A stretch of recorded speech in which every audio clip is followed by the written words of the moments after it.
Bismillahirrahmanirrahim. Bismillahirrahmanirrahim. Assalamualaikum warahmatullahi wabarakatuh. Alhamdulillah, wassalatu wassalamu ala rasulillah wa ala alihi wa sahbihi wa man tabi'a hudah. Asyhadu an la ilaha illallah wahdahu la syarikalah wa asyhadu anna Muhammadan abduhu wa rasuluh. Allahumma salli ala Muhammad wa ala ali Muhammad kama sallaita ala Ibrahim wa ala ali Ibrahim innaka Hamidum Majid. Allahumma inna nas'aluka ilman nafi'a wa rizqan thayyiba wa amalan mutaqabbala. Allahumma inna nas'aluka fi'lal khairat wa tarkal munkarat wa hubbal masakin wa an taghfira lana wa tarhamna wa idza aradta fitnatan biqaumin fatawaffana ghaira maftunin. Allahumma amin. Ibu-ibu rahimani wa rahimakumullah, alhamdulillah pada kesempatan pagi hari ini kita semua ditakdirkan oleh Allah Azza wa Jalla untuk bisa kembali melakukan ketaatan dan pendekatan kepada Allah Azza wa Jalla, dan beruntungnya kita bisa melakukan amal soleh ini di bulan Dzulhijjah dan di siang harinya, maksudnya siang yang awal yaitu pagi hari ini, karena tadi disampaikan bahwa di dunia ini ada hari-hari yang paling agung, a'zamul ayyam fid dunya. Hari-hari yang paling agung di dunia ini ada di 10 hari yang awal. Begitulah yang disampaikan oleh Nabi kita yang mulia sallallahu alaihi wasallam. Jadi siang harinya sejak tadi fajar shadiq muncul itu sudah disebut siang. Siang yang paling awal namanya subuh, fajar. Kemudian duha, kemudian terik, yaitu siang, kemudian sore, senja, kemudian tenggelam matahari, maka itu sudah namanya malam. Maka alhamdulillah kalau di hari-hari ini kita semua dimudahkan oleh Allah Azza wa Jalla untuk melakukan amalan-amalan soleh, karena Rasul kita yang mulia sallallahu alaihi wasallam sampai bersabda bahwa amalan yang dikerjakan di 10 hari yang awal bulan Dzulhijjah ini merupakan amalan yang paling dicintai oleh Allah Azza wa Jalla. Kalau kita sudah mengikhlaskan ketaatan ini dan kemudian Allah terima amal soleh ini, maka betapa bahagianya kita, karena ini termasuk amalan yang paling dicintai oleh Allah Azza wa Jalla. Beda dengan episode 2 dan pertama. Episode ketiga ini kita lakukan di bulan Dzulhijjah di siang harinya, dan semua kita berharap ikhlas kepada Allah Azza wa Jalla serta pahala di sisinya. Semoga Allah terima dan kemudian Allah rahmati kita semua. Allahumma amin. Salawat dan salam semoga senantiasa tercurah kepada baginda mulia Rasulullah Muhammad sallallahu alaihi wasallam beserta keluarga, sahabat, dan setiap pengikutnya yang setia meniti jejak langkahnya hingga akhir zaman. Ibu-ibu rahimani wa rahimakumullah, tentunya tidak ketinggalan untuk menyampaikan amal soleh yang lain, tidak hanya ngaji kan ya. Ibu-ibu sudah ngerti hari ini keadaan di Tegalrejo, lebih detail lagi di ruangan ini yang insya Allah ini juga akan dipakai oleh anak-anak kita semua, guru-guru kita semua juga nanti akan di sini untuk melakukan amal soleh, yaitu tarbiyah, untuk mendidik. Maka ini kesempatan bagi kita semua, pumpung 10 hari yang awal, maka tempat ini baru berapa persennya. Kalau nanti bisa melihat di lantai 2, bisa melihat di lantai 3, dan juga yang paling tinggi, sepertinya masih butuh kebaikan-kebaikan dari ibu-ibu sekalian, karena memang kalau mau berkisah ya, ini tapi tidak lama-lama saja, harta yang luar biasa bermanfaat bagi Rasul kita yang mulia sallallahu alaihi wasallam itu adalah hartanya Bunda Khadijah, seorang apa? Wanita, ya kan?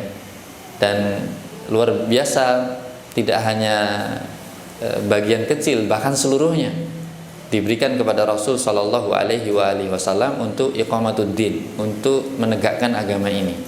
Maka kita sudah diberi contoh oleh wanita mulia Bunda Khadijah radhiyallahu taala anha. Maka bagi kita yang memiliki kelapangan, bagi yang dilapangkan oleh Allah Azza wa Jalla, bagi yang diberikan kecerdasan untuk mencari harta, Karena ternyata wanita-wanita itu di peradaban Islam luar biasa. Kalau tadi yang pertama Bunda Khadijah, yang kedua kalau universitas pertama dalam Islam itu yang di Maroko, Fes itu yang mendirikan Fatimah Al-Fihriyah. Itu juga seorang wanita. Maka tidak menutup kemungkinan ibu-ibu yang hadir di sini itu bisa menyelesaikan apa-apa yang ada di sini gitu ya. Kalau kita bilang ke bapak-bapak belum selesai, maka saya hari ini bilang ke ibu-ibu nih, ibu-ibu bisa jadi menjadi motor penggerak, dan bahkan tidak hanya motor penggeraknya, justru menjadi pelaku utamanya dalam menyelesaikan kebaikan-kebaikan yang ada di Tegalrejo ini. Dan tentunya kebaikan yang harus dilakukan tidak tertinggal, yaitu di momen Dzulhijjah ini adalah berkorban bagi ibu-ibu yang dilapangkan. Juga tidak mencukupkan suamiku udah berkorban, aku udah dapat pahalanya. Sebenarnya punya uang gitu ya, bisa berkorban, tapi kemudian ditahan. Jangan, Bu. Justru sedekah yang terbaik yang bisa dilakukan di bulan Dzulhijjah ini, selain tentunya wakaf, dan itu adalah mengalirkan pahala sampai kemudian kita meninggal pun masih mendapatkan aliran pahalanya. Tentunya kalau diberi kehidupan, diberi kemampuan di bulan Dzulhijjah ini, bagi ibu-ibu juga bisa untuk kemudian mengeluarkan hartanya berkorban, apakah di Al-Fatih ya, bersama Ayo Korban ya, dan sudah ada listnya, sudah berapa. Nanti kalau ibu-ibu mau menambahi list itu juga nggak apa-apa, namanya Fulanah bintu Fulan gitu kan, disebutkan di situ. Atau kalau tidak, maka bapaknya yang belum mengelis gitu ya, segera ini pumpung Dzulhijjah Pah ya, atau suamiku gitu ya, atau bagaimana memanggilnya, ini kebaikan ini jangan terlewatkan ya. Bisa di Al-Fatih alhamdulillah bersama air kurban, tidak bersama air kurban juga tidak mengapa, memilih sendiri pengen yang besar bertanduk supaya kemudian lebih puas ya, membeli kemudian diantar ke Banguntapan, insya Allah penyembelihannya di H+1 insya Allah. Tadi malam panitia sudah laporan dan menyampaikan rencana kegiatannya, dan ini saya sampaikan sebagai motivasi, bukan motivasi pada judul kita kali ini, tapi motivasi beramal soleh, yaitu mengeluarkan harta. Karena Nabi kita yang mulia SAW sampai bersabda, barang siapa yang memiliki harta maka bersedekahlah. Barang siapa yang memiliki kekuatan maka bersedekahlah dengan kekuatannya, dan barang siapa yang memiliki ilmu maka bersedekahlah dengan ilmunya. Semoga kita semua bisa andil ya, dalam setiap sedekah yang dengan berbagai macam variasinya, sehingga kita di bulan Dzulhijjah ini mendapatkan amalan-amalan yang paling dicintai oleh Allah Azza wa Jalla. Ibu rahimani wa rahimakumullah, kalau mengingat pembahasan kita yang pertama, judulnya apa Bu? Pembahasan yang pertama?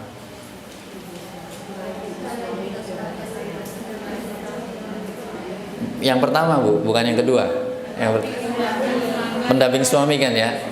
Pendamping suami itu ayat yang disampaikan surat apa? Surat Ar-Rum. Iya. Nanti kita akan sambungkan di pertemuan ketiga ini surat Ar-Rum ayat 21. Ya, jadi masih menyambung dengan pembahasan yang pertama. Untuk menjadi pendamping suami yang setia gitu ya, itu ayatnya ada di surat Ar-Rum ayat 21, dan itu sering kemudian disampaikan, dibacakan sebelum kita nikah, ketika menghadiri akad nikah, bahkan setelah menikah seperti ini. Baik. Kemudian pertemuan yang kedua, ketika seseorang ingin mendampingi suaminya, maka dia harus apa? Harus mencari ridhonya, harus taat ya. Dengan ketaatan ketika diperintahkan dalam melakukan kebaikan. Kalau diperintahkan untuk melakukan keharaman, maka apa jawabannya Bu? Enggak, menolak. Ya, menolak, karena tidak boleh kemudian kita melakukan kemaksiatan kepada Allah SWT dengan menuruti makhluk. Apakah itu suami kita? Bahkan kemarin gambarannya, kalaupun diperintah ya, boleh aku merintahkan seseorang untuk sujud kepada seorang yang lain, maka aku perintahkan seorang istri untuk sujud kepada suami. Tapi ini tidak kemudian berkesimpulan bahwa apa saja yang diperintahkan suami terus kemudian kita lakukan. Tidak, asal itu keharaman maka kita harus menolaknya. Tapi kalau kebaikan, ketaatan, ma'ruf, maka nggak usah pikir panjang, jawab saja iya dulu. Ya, jawab apa? Iya. Disuruh begitu, iya. Begini, iya. Pakai itu, iya. Iya dulu. Jangan nolak dulu, karena ini kebaikan ternyata. Nanti tinggal pelaksanaannya, nanti bisa didiskusikan ya dengan cara yang baik. Baik. Kalau pelajaran yang kedua kemarin, seorang wanita itu bisa masuk surga karena dua perangai. Yang pertama, perangai mentaati Allah Azza wa Jalla. Kan sholat ya kan, disampaikan oleh Bunda yang menyampaikan dan membuka acara ini, bahwa kalau wanita itu sholat ya 5 waktu tepat ya, kemudian syarat rukunnya diperhatikan, tumakninah ya, terus kemudian apa, puasa ya kan, ini kan berarti hubungannya dengan Allah, dia taat kepada Allah. Ramadan, puasa, kalau punya utang dibayar gitu ya. Terus kemudian terkait dengan kesucian dan kehormatan dirinya, ini juga dalam rangka tidak bermaksiat kepada Allah. Untuk menjaga kesucian diri, kehormatan diri, itu dalam rangka dirinya dengan Allah Azza wa Jalla, tidak melakukan kemaksiatan, apa yang diharamkan, apa yang dilarang. Maka dia ini bisa mendapatkan pintu surga manapun. Tapi tambahi satu lagi kan Bu ya. Satunya apa yang kemarin menjadi tema besar kita, yaitu kalau dia taat kepada suaminya. Jadi ternyata taat kepada Allah Azza wa Jalla dengan berbagai macam variasi ketaatan.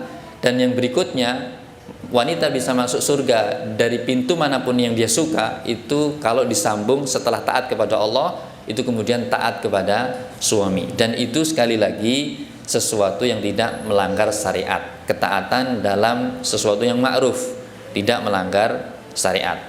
Kemudian kita sampaikan kemarin,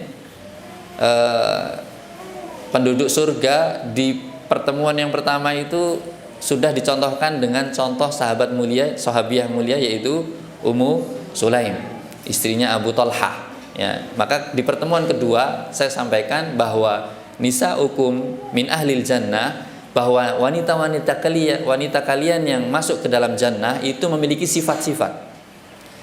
Maka sifat-sifat ini kalau ada pada diri kita, melengkapi dari pembahasan taat kepada Allah, taat kepada suami, ini semakin sempurna.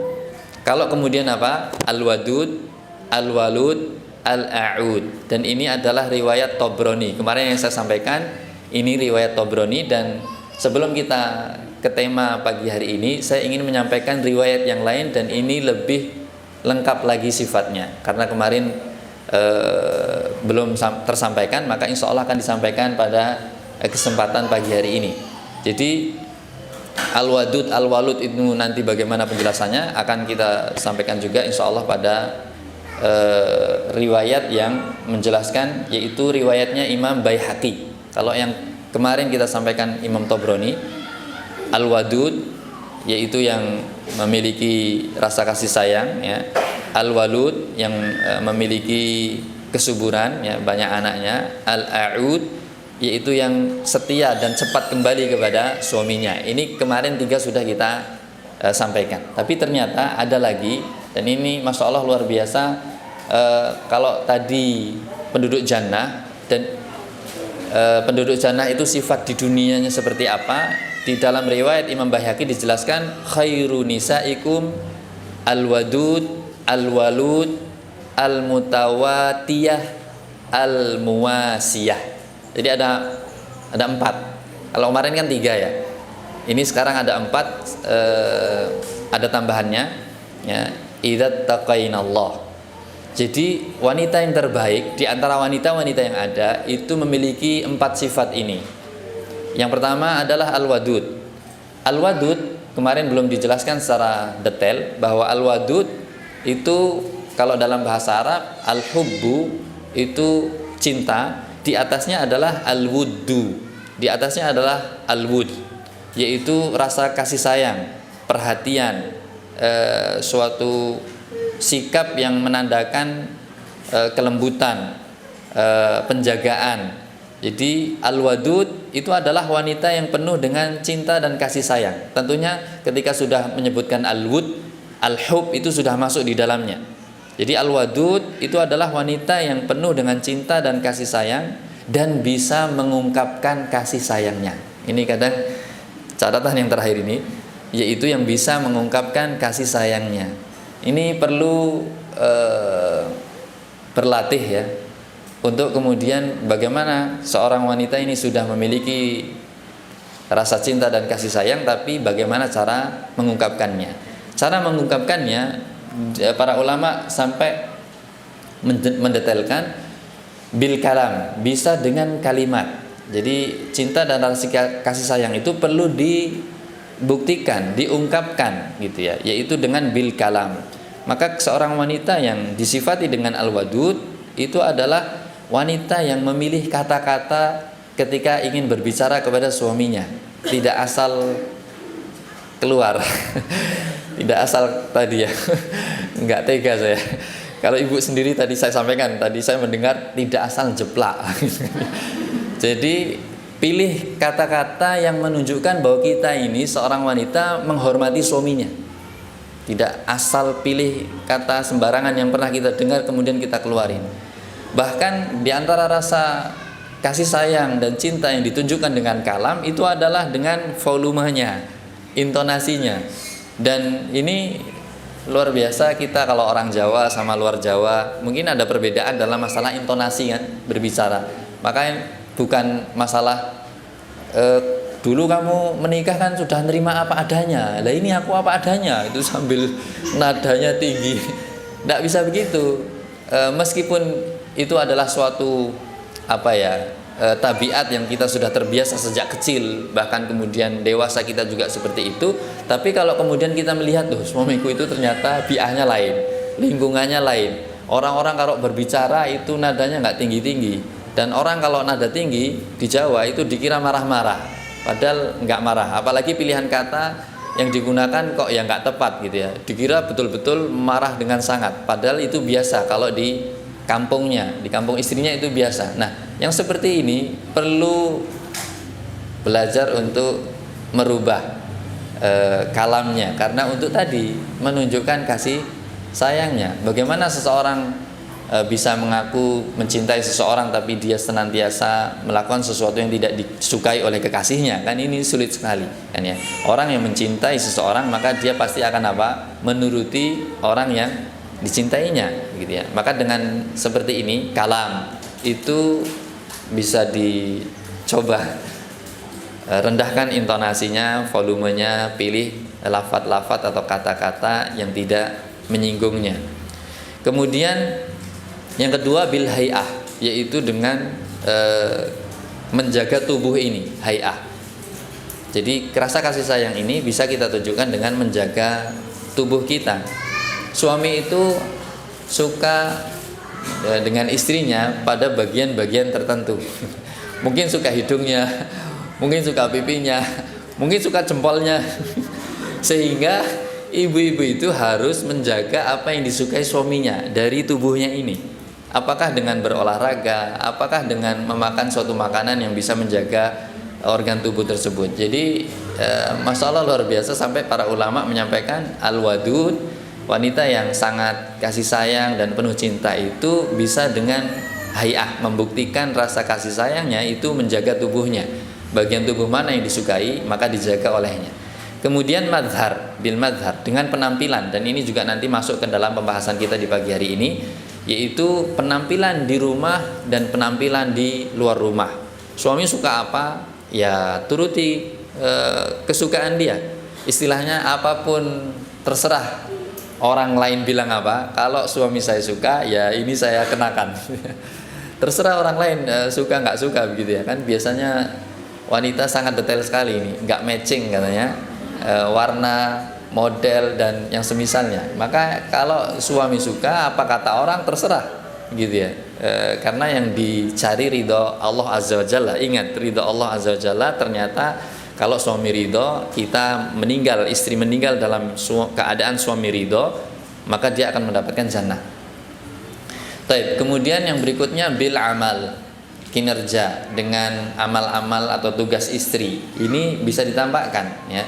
Maka kalau ada sesuatu itu amal-amal yang ini merupakan amal yang sudah dibagi oleh suami untuk istri, maka tunjukkan amal ini dikerjakan dengan sebaik-baiknya. Jadi itu dengan cinta, yaitu wud ya, lebih dalam dari cinta, itu dibuktikan dengan tugas-tugas istri atau kinerja istri yang sudah diamanahkan oleh suami itu betul-betul dikerjakan dengan baik. Kemudian yang terakhir bil khuluq, dengan akhlak yang mulia. Jadi al-wadud itu gambarannya secara singkat seperti itu, bahwa seorang wanita yang memiliki sifat al-wadud itu memperhatikan bagaimana dia bicara, memperhatikan tubuhnya, memperhatikan penampilannya, memperhatikan tugas-tugasnya, dan memperhatikan akhlaknya. Kalau akhlak ini kemarin sudah pernah kita sampaikan di bapak-bapak, nggak usah repot-repot memahami akhlak. Yang pertama, akhlak itu dengan tabassum, dengan senyum, itu sudah menunjukkan akhlaknya. Yang kedua dengan kalam. Jadi orang kalau berbicara udah ketahuan dia akhlaknya kayak apa. Ibu-ibu tentu sudah sering bermuamalah dengan ibu-ibu yang lain, mesti itu kalau ngomong gede-gede. Itu kalau ngomong selalu difasih-fasihkan misalnya. Sampai nggak mudeng itu yang diomongin apa. Itu kalau ngomong. Nah, ini sudah ketahuan akhlaknya seperti apa. Jadi akhlak itu nggak sulit. Kita bisa mengetahuinya dari senyumnya, dari cara bicaranya, dan kemudian yang ketiga adalah badlul juhud, dari bagaimana dia itu pengen memberikan kebaikan kepada orang lain. Kalau orang sifatnya suka membantu orang lain, memberikan kebaikan kepada orang lain, itu akhlaknya baik. Jadi tiga hal ini itu yang paling pantas tentunya yang menerima suami kita. Ya, kalau saya berbicara begitu maksudnya saya memposisikan diri sebagai wanita, bahwa yang paling baik untuk menerima ketiga hal ini, senyuman, kalam yang baik, dan kebaikan yang bisa kita berikan, itu adalah suami ibu-ibu sekalian. Taib. Jadi itu al-wadud. Kemudian sifat yang kedua apa? Al-walud, yaitu banyak melahirkan. Al-walud itu banyak melahirkan, dalam kata yang lain berarti subur kan ya. Banyak anak, banyak melahirkan, kasratul injab. Jadi al-walud itu bahasa Arab lainnya itu kasratul injab, banyak melahirkan. Jadi anaknya banyak, berarti subur. Dan ini tentunya jika tidak ada penyakit ya, sehingga kemudian dia bisa melahirkan banyak anak. Karena di sini ada keterangan ulama itu alhamdulillah membuat tenang para wanita, karena pada wakilnya, kenyataannya ada wanita-wanita yang ditakdirkan oleh Allah Azza wa Jalla tidak bisa memiliki keturunan. Apakah memang karena penyakit atau nggak tahu, ini saya nggak tahu ilmunya. Tapi kemarin ketika ada seorang laki-laki yang dia punya adik, terus adiknya mau nikah, tapi kemudian disuruh periksa dulu. Ini kalau apa sel darah atau apa, kok calon istrinya begini dan begitu, ini nanti pasti nggak punya anak, katanya begitu. Jadi ada ternyata dua-duanya subur, laki dan perempuannya subur, tapi ketika bertemu ternyata Allah tidak mentakdirkan untuk menjadi keturunan ya. Kalau keadaannya yang seperti ini, maka wanita ini tetap bisa mendapatkan kategori wanita terbaik atau wanita ahlul jannah yang memiliki sifat al-walud ya. Yang tidak bisa itu kalau Allah sudah memberikan kepada wanita ini kesuburan, tapi kemudian dia memiliki keinginan tidak memiliki anak, sehingga apa? Melakukan hal-hal yang tidak baik ya. Digugurkan ya, aborsi, atau menggunakan alat-alat yang kemudian ternyata itu sampai membuat dirinya tidak bisa melahirkan. Nah, yang seperti ini adalah wanita-wanita yang kemudian bahaya, ini terancam untuk tidak memiliki sifat yang baik di dunia, dan tadi dia membahayakan dirinya ya. Ada tren hari ini mungkin di barat ya, tidak di Indonesia, wanita-wanita itu tidak mau susah mendidik anak, sehingga kemudian mau nikah tapi tidak mau punya anak, bahkan satu pun tidak mau begitu ya. Alasannya ya memang nggak mau repot. Kalau alasan berikutnya tidak suka anak, berarti ini bahaya, dia tidak punya sifat al-wadud. Karena al-wadud, kasih sayang itu tidak hanya kepada suami, kasih sayang juga kepada anak keturunan. Jadi kalau sudah tidak suka dengan anak, tidak mau repot mendidik anak, bahkan tadi dia subur tapi menghalangi dirinya untuk mendapatkan kebaikan-kebaikan, maka ini adalah ciri wanita yang nggak soleh, berarti ciri wanita yang bahaya, bisa jadi mendapatkan keburukan. Jadi itu al-walud ya. Alhamdulillah semua yang hadir di sini diberikan keturunan. Kalaupun ada yang belum diberikan keturunan, maka tetap saja meminta dan berharap kepada Allah, karena yang bisa memberikan itu hanya Allah, bukan kemudian hari ini orang pada datang ke orang pinter katanya gitu ya. Ya tetap saja nggak bisa ngasih anak, orang pinter sepinter apapun nggak bisa ngasih anak. Yang bisa hanya Allah Subhanahu wa taala. Itu al-walud. Kemudian dua hal lagi, yaitu al-muwatiyah. Al-muwatiyah pakainya tak. Al-muwatiyah. Al-muwatiyah ini adalah wanita yang tidak kasar. Dijelaskan oleh para ulama, al-muwatiyah itu adalah wanita yang tidak kasar, apalagi keras ya. Ini yang pertama. Yang kedua, wanita ini hobinya mendengar dan taat kepada suami. Jadi al-muwatiyah, pemahaman yang lain selain tidak kasar dan keras, itu adalah hobinya mendengarkan dan taat kepada suaminya. Kemudian yang ketiga, al-muwatiyah itu adalah responsif. Setelah nurut, responsif, segera melakukan apa yang disampaikan oleh suaminya, apakah itu berupa arahan ataukah itu berupa nasihat ya. Meskipun kadang secara kenyataan ibu-ibu mungkin ada yang mengalami bahwa istrinya itu lebih pinter, mungkin istrinya profesor, suaminya cuma S1, atau bahkan istrinya ini lebih pinter cari duit daripada suaminya. Kalau usaha, masya Allah, dibukakan oleh Allah pintu rezeki yang luas, sedangkan suaminya udah sampai malam pun juga hasilnya cuma segitu-gitu aja gitu. Tidak sama seperti kalau istri berusaha dan berupaya dalam usahanya. Bahkan mungkin bisa jadi ilmu agamanya itu lebih banyak, dia lebih tahu daripada suaminya. Maka istri yang al-muwatiyah itu nggak kasar sama suaminya. Misalnya, kemarin aku habis ngaji ternyata menuntut ilmu itu wajib loh yang gitu. Lah kamu dari dulu kemana aja? Kok baru tahu? Aku SMA udah tahu itu. Ini kan jadi suami jadi harusnya didukung. Sok nggak tahu gitu aja lah bu, gitu ya. Padahal udah tahu, istrinya udah tahu begitu. Ya pertama batin, ya Allah suamiku astagfirullah gitu.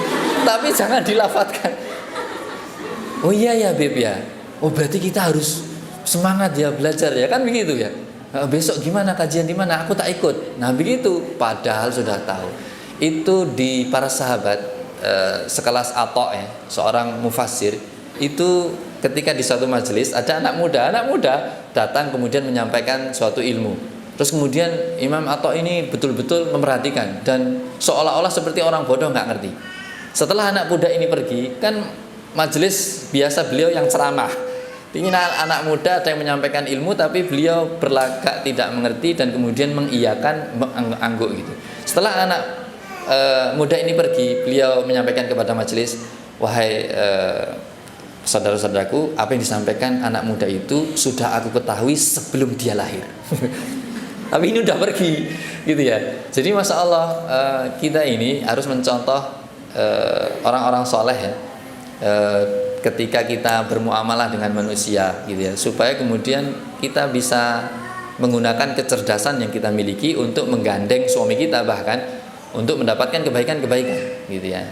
Kalau kita sudah sok tahu, nanti malah suami jadi down, nggak merasa pantas gitu ya, berdampingan dengan ibu-ibu yang luar biasa solehah dan cerdas, sehingga kemudian malah nggak baik gitu ya, hubungan suami istri ini tidak menjadi baik. Contoh yang lain misalnya tadi ya, al-muwatiyah itu senantiasa responsif, meskipun dia tadi suami itu sebenarnya nggak gimana ya, nggak pas lah gitu ya. Misalnya dia suka pakaian istrinya itu, aku nggak suka loh kalau kamu itu pakai yang ngejreng-ngejreng gitu. Misalnya nih, habis ngaji kan ya, terus kemudian begitu, oh biru gini tuh nggak suka ya, biru dongker ini masih ngejreng ya, iyalah itu masih ngejreng lah. Terus gimana? Ya pakai yang oren lah gitu. Ini gimana sih? Ibu jangan bilang enggak tuh warna. Enggak. Oh iya ya Beb ya. Ya udah aku besok tak pakai oren lah gitu. Harusnya kan hitam Bu ya. Harusnya hitam. Ya mohon maaf Bu, laki-laki yang begini nih mungkin ya dipahami aja lah gitu. Jangan dibodoh-bodohin gitu.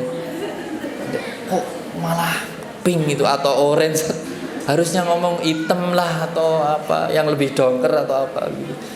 Yaitu wanita ini al-muatiyah, enggak kasar, enggak berperilaku keras ya, sehingga kemudian apa yang dihadapi itu, oh ini harus saya pahami ini, sehingga kemudian ya udahlah responsif. Besok tak beli ya Bi ya, apa yang diinginkan, warnanya apa? Orange. Oh ya orange. Itu dipakai di rumah dulu Bu ya. Kira-kira pantas nggak keluar itu pakai begini ya? Kalau dia bilang pantas gitu ya agak ditutupi dengan apalah ya. Yang penting ada orange kan ya. Gitu ya. Itu al-muatiyah. Jadi tidak apa ya, menjadi istri itu kalau memang lebih pintar, lebih cerdas, lebih hebat, itu jangan sok menjadi bosnya gitu. Gitu padahal sebenarnya mungkin pantas jadi bosnya gitu ya. Tapi jangan sok menjadi bosnya sehingga nanti dia bisa jadi sombong. Jadi kuncinya adalah selalu katakan iya, itu aja. Ya kan Bu ya? Iya. Iya, meskipun dalam hati ini enggak benar, ini enggak cocok, ini enggak pas. Iya dulu, iya. Kecuali yang haram, bisa langsung enggak gitu. Tapi kalau enggak haram, katakan iya dulu.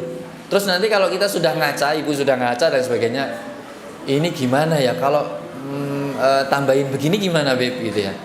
Jadi kasih usulan setelah itu, tapi jangan tolak dulu supaya kemudian tadi suami itu bisa memberikan keridhaan dengan mudah. Apalagi tadi diajak diskusi, terus akhirnya pilihan ibu lah yang kemudian diiyakan. Maka alhamdulillah, jadi profesor, wanita yang cerdas itu jangan langsung nolak gitu kan ya. Tapi ya anak kan, ibu-ibu kalau sama anak gimana? Kasih dulu kan, bahagiakan dulu. Habis itu apa? Arahkan kemana yang ibu-ibu cerdas untuk mengarahkan suami kepada kebaikan. Tapi jangan tadi ya merasa lebih tinggi ya. Dan kemarin di pertemuan yang awal kita sudah sampaikan contoh Ummu Sulaim ya kan. Ummu Sulaim Masya Allah luar biasa. Bagaimana ketika menghadapi suaminya ini pasti marah nih kalau kemudian tahu baru dikabari gitu ya. Kenapa tidak segera dikabari ketika sudah anaknya tahu meninggal gitu. Tapi kemudian Masya Allah disidangkan makanan yang terbaik, beliau memakai pakaian yang menarik begitu ya, bahkan sampai ngajak gitu ya, dan bisa luar biasa sabar, dan itu dicontoh oleh suaminya untuk bisa sabar seperti istrinya. Maka nanti suami juga ditingkatkan kemampuan nalarnya, kemampuan rasanya, kecerdasannya itu dengan diajari oleh ibu-ibu bagi yang ternyata memang lebih pandai. Tapi kalau suaminya udah profesor, suaminya cerdas, cari duit Masya Allah luar biasa. Nah ini menemui istri yang mungkin sekolahnya tidak sampai profesor kan ya, tidak secerdas suaminya, cari duit ya sulit. Nah, ini tinggal manut aja kan Bu ya. Tinggal manut aja. Ini jangan kemudian memiliki suatu kesombongan, apa yang mau disombongkan kan gitu. Baik. Yang terakhir al-muasiyah. Al-muasiyah itu kata para ulama adalah istri yang memiliki sifat suka membantu suami dalam kebaikan. Istri yang suka membantu suami dalam kebaikan, suka membantu suami dalam ketaatan kepada Allah Azza wa Jalla.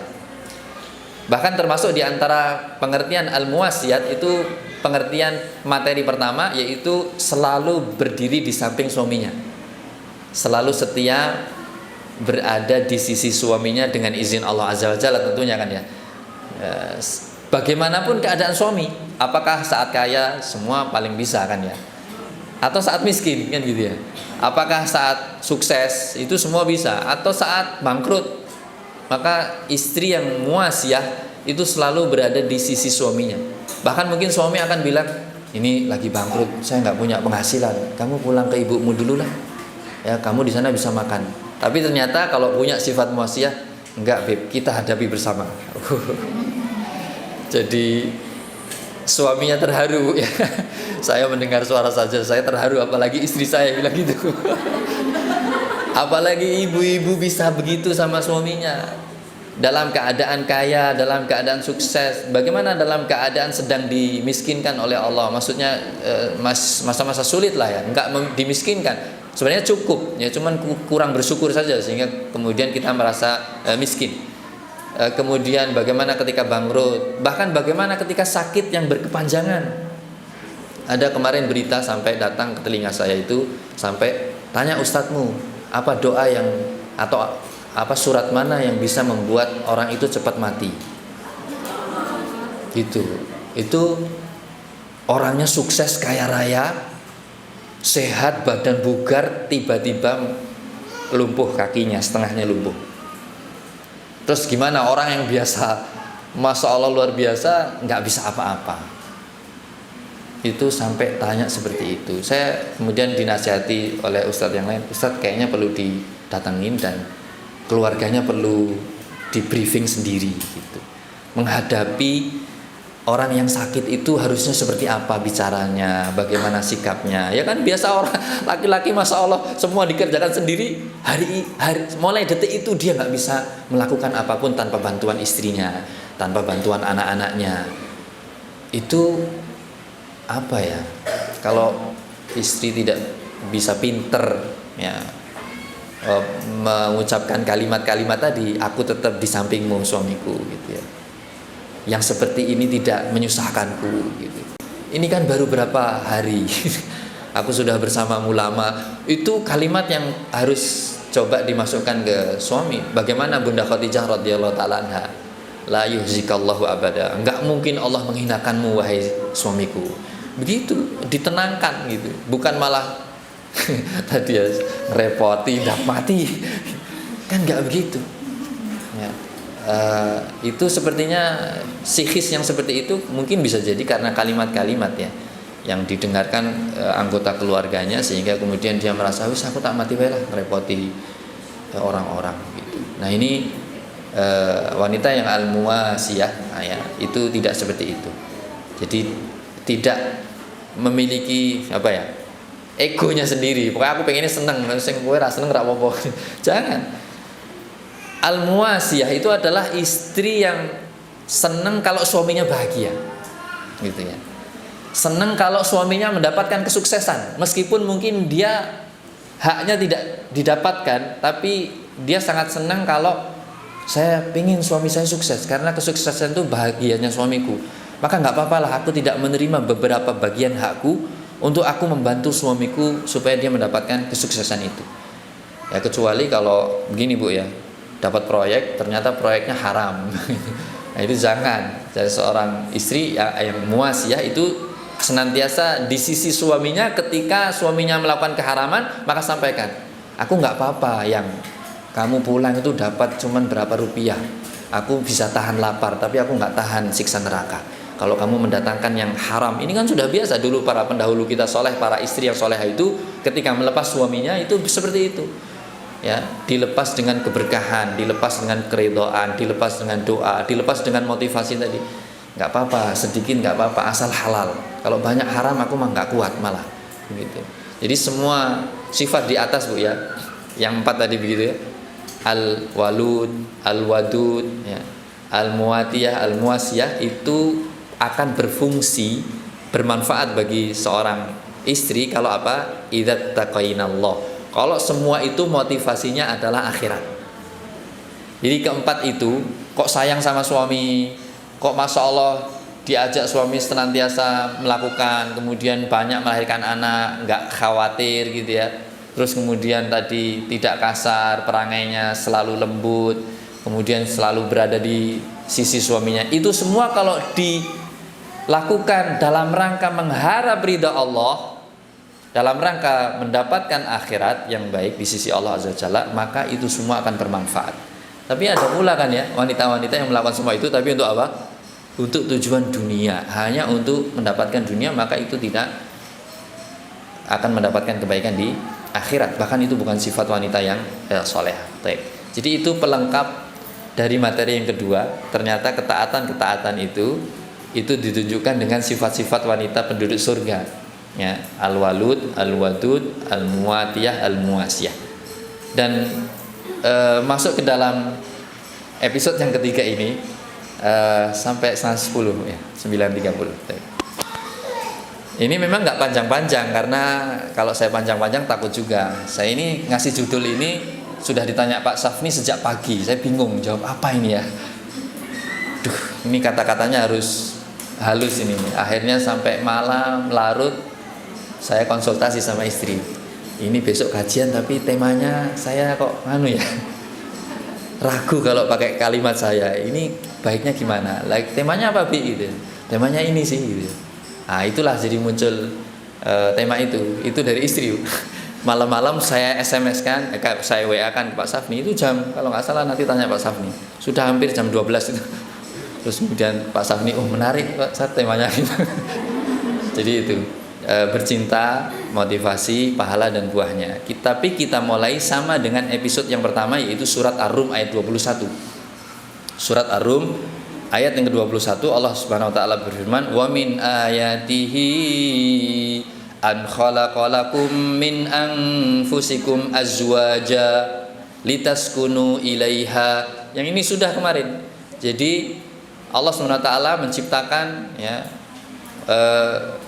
bagian dari laki-laki, yaitu azwaj, pasangan, atau ini sebaliknya. Ya, pasangan itu bisa suami dengan istri, istri dengan suami, itu namanya pasangan. Untuk apa? Litaskunu ilaiha. Kalau dengan litaskunu ilaiha sudah jelas bahwasanya wanita diciptakan oleh Allah supaya laki-laki itu tenang, ya, ilaiha, tenang kepadanya. Terus kemudian bagaimana ketenangan itu disebutkan pada ayat yang berikutnya. Semua kita hafal dan semua kita mengharapkan ini dalam kehidupan suami istri. Apa? Wa ja'ala bainakum mawaddatan wa rahmah. Dan waja'ala berarti huwa, siapa? Allah Azza wa Jalla yang menjadikan di antara kalian itu apa? Mawaddah dan rahmah. Mawaddah dan rahmah kalau di terjemah tafsir atau terjemah Quran itu apa, Bu? Rasa kasih sayang dan cinta, cuman itu aja. Rasa kasih sayang dan cinta. Tapi ini meskipun kalimatnya simple, tapi ini Masya Allah luar biasa. Tapi kita tidak pengen tafsir yang itu, kita pengen tafsir yang lain, yaitu tafsir dari Ibnu Abbas. Dan tafsir ini dinukil oleh Imam Qurtubi. Pendapat Abdullah bin Abbas radhiyallahu ta'ala anhuma, beliau ini adalah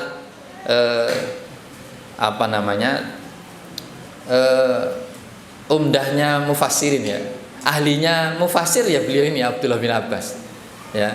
Dan Mujahid muridnya itu pun menafsirkan sama dengan gurunya, bahwa waja'ala bainakum mawaddah wa rahmah. Ibnu Abbas berkata al mawaddatu al jima'. Jadi mawaddah itu artinya apa, Bu? Jima', bercinta. Jadi ketika mendengarkan ayat ini, itu kalau kita sesuai dengan tafsir Ibnu Abbas itu termotivasi.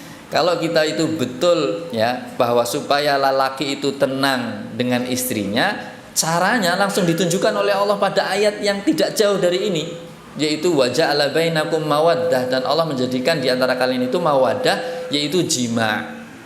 Warahmah, dan kata Ibnu Abbas, dan rahmah itu adalah keturunan atau anak. Jadi dulu kita dengar sebelum nikah, ketika nikah, setelah nikah kayaknya ya itu kasih sayang udah.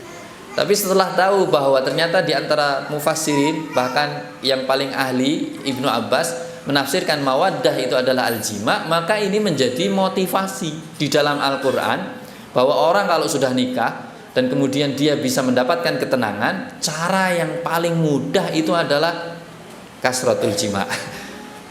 Banyak-banyak saja berjima' kan gitu. Ini ditunjukkan langsung di awal. Bahkan termasuk di antara tadi, Bu, sifat wanita penduduk surga ya kan, al-walud al-wadud, yang masuk banyak melahirkan itu orang pernah jima, Bu. Kan gak mungkin. Banyak melahirkan itu pasti rajin tuh. Kan rajin, kalau rajin ya Allah yang maha kuasa bisa menghendaki lahir, bisa enggak kan gitu. Dan biasanya untuk menenangkan para istri ini kan ya.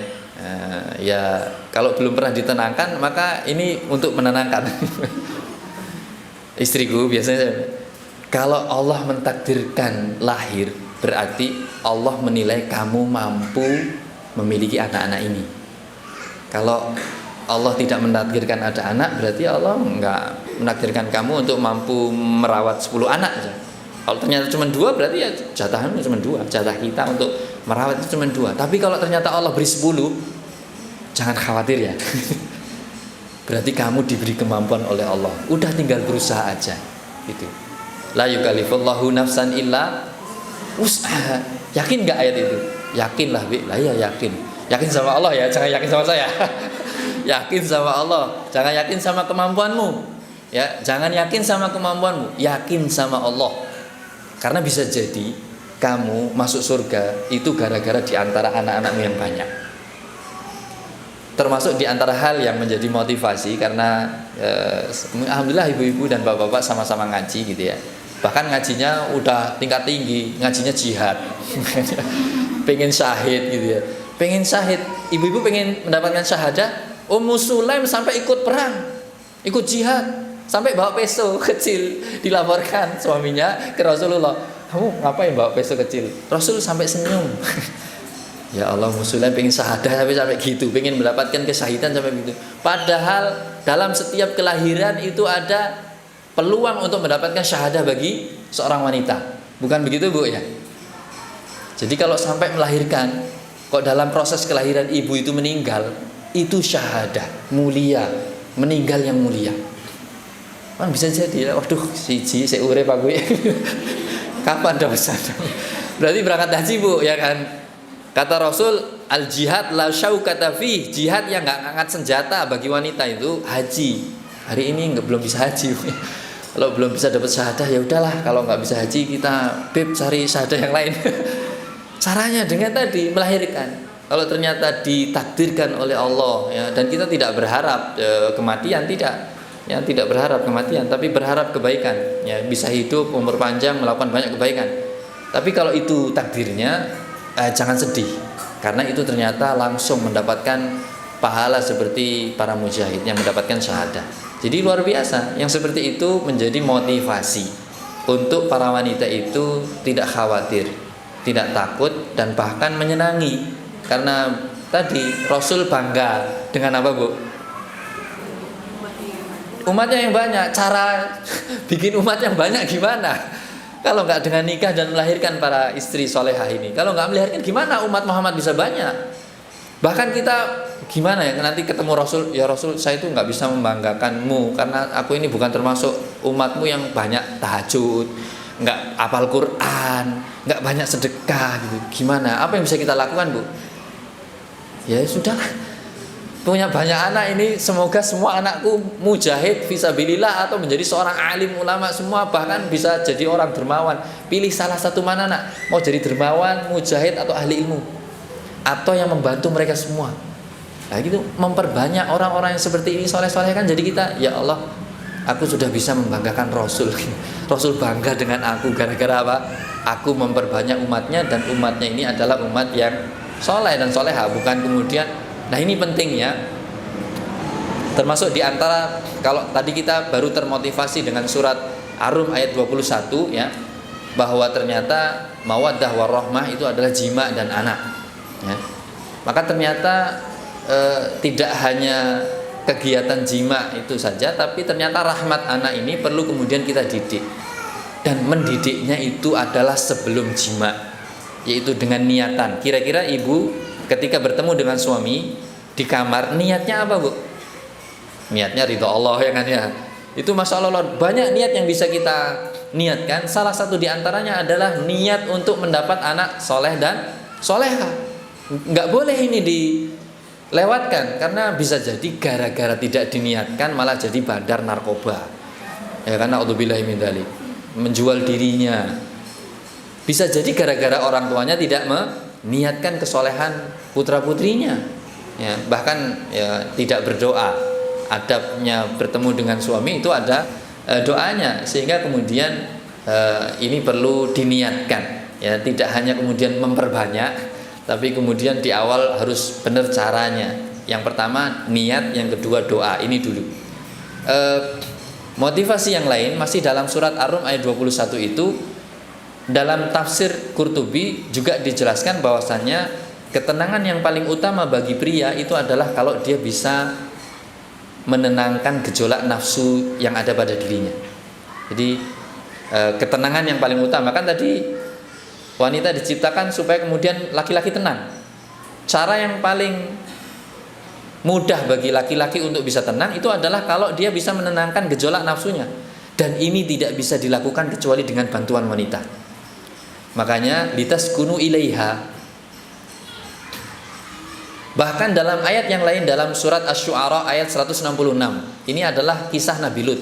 Surat Asy-Syu'ara ayat 166, kaum Nabi Lut yang laki-laki suka sama laki-laki, nggak suka sama perempuan, maka Allah Ta'ala berfirman, wa tadharuna ma khalaqalakum rabbukum min azwajikum, dan kalian tinggalkan perempuan-perempuan kalian, istri-istri kalian yang dijadikan oleh Rabb kalian sebagai istri untuk kalian laki-laki.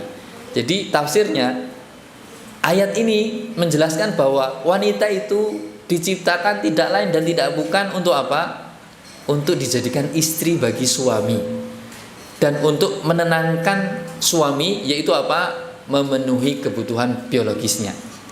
Sehingga dengan ayat ini harusnya laki-laki kalau ngajak istrinya itu, para istri harus rela untuk memberikan dirinya, ya kan, dalam keadaan apapun.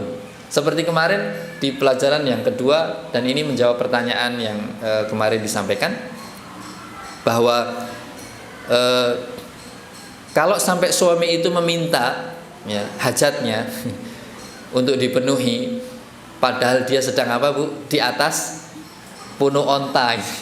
Hadisnya kan demikian, kemarin kita sampaikan, itu penuhi. Ya. Jadi kalau apalagi tidak seperti itu, yang lebih mudah lagi gitu ya, mungkin masih di dapur, masih masak gitu, bisa ditunda, bisa belum kelaparan anak-anak, masuk kamar dulu, lakukan, selesai gitu ya. Jadi yang seperti ini kalau tidak diberikan, nanti ada hal-hal yang menjadi petaka baik bagi laki-laki ini atau bagi rumah tangga ini.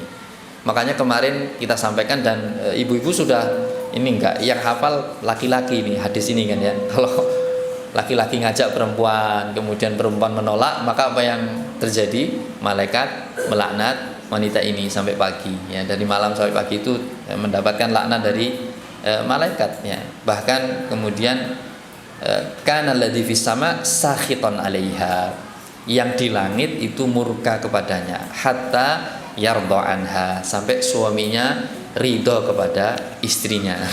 Ridho kepada istri itu gimana, Bu? Ya apa yang diminta dituruti. Kalau itu adalah sesuatu yang tidak melanggar syariat, bahkan ini menjadi suatu syariat yang ditekankan oleh Allah Azza wa Jalla. Kalau menikah ingin mendapatkan mawaddah itu adalah dengan jima, maka itu harus dilakukan ya, supaya kemudian tenang. Bahkan di dalam tafsir Depak nih ya, tafsir Depak ini saya baca, ternyata surat Asy-Syu'ara ayat 166 ini diterjemahkan, dan kamu tinggalkan perempuan yang sebenarnya mereka diciptakan oleh Rabb kalian untuk menjadi istri kalian, terhadap mereka lah kamu semaikan bibit keturunanmu kelak. Jadi ini kan tidak jauh kan ya dari pembahasan yang pertama. Untuk menyemaikan bibit itu berarti untuk melakukan jima, sehingga istri ini diciptakan oleh Allah Azza wa Jalla itu untuk kemudian membuat tenang para suami. Itu kalau itu ayat. Sekarang coba kita ke hadis untuk menuju tema yang masih pertama, motivasi dengan pahala, yaitu wa fi bud'i ahadikum shadaqah. Dan pada bud'i itu para ulama menafsirkan dengan beberapa tafsiran dalam hadis. Bud'i itu berarti ya kemaluan gitu. Bud'i itu maknanya juga jima. Jadi ada dua, dan ini semuanya saling melengkapi, tidak bertentangan. Hadisnya adalah hadis yang agak panjang, yaitu dari Abi Dzar radhiyallahu taala anhu. Beliau itu eh, istilahnya ini yang iri yang boleh ya, ghibtah ya.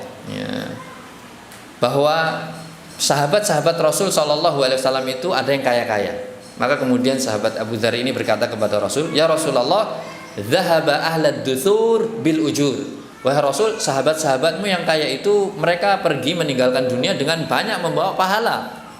Nah, terus kemudian didengarkan Rasul, ini maksudnya apa? Yusalluna kama yusalli, mereka sholat sebagaimana kami sholat. Yasumuna kama yasum, mereka puasa sebagaimana kami puasa. Wa yatasaddaqun bifuduli amwalihim, tapi mereka bisa memiliki harta yang banyak sehingga kemudian mereka bersedekah, sedang kami enggak punya harta, kami enggak bisa bersedekah. Jadi mereka itu banyak membawa pahala sedang kami enggak banyak bisa membawa pahala ya Rasul. Maka kemudian Rasul bersabda, awalaisa qad ja'alallahu lakum ma tasaddaqun, bukankah Allah sudah menjadikan bagi kalian itu variasi dalam bersedekah? Maka kemudian Rasul menyampaikan variasinya.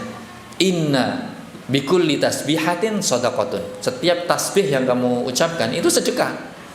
Setiap takbir yang kamu ucapkan itu sedekah. Setiap pujian kepada Allah itu sedekah. Setiap tahlil la ilaha illallah itu adalah sedekah. Bahkan setiap mengajak perkara yang ma'ruf kepada orang lain itu sedekah. Menahan yang perkara terlarang itu adalah juga sedekah. Bahkan kemudian wa fi bud'i ahadikum shadaqah, dan bahkan pada kemaluanmu itu, bahkan pada jimakmu itu, di antara kalian berdua itu ada sedekah.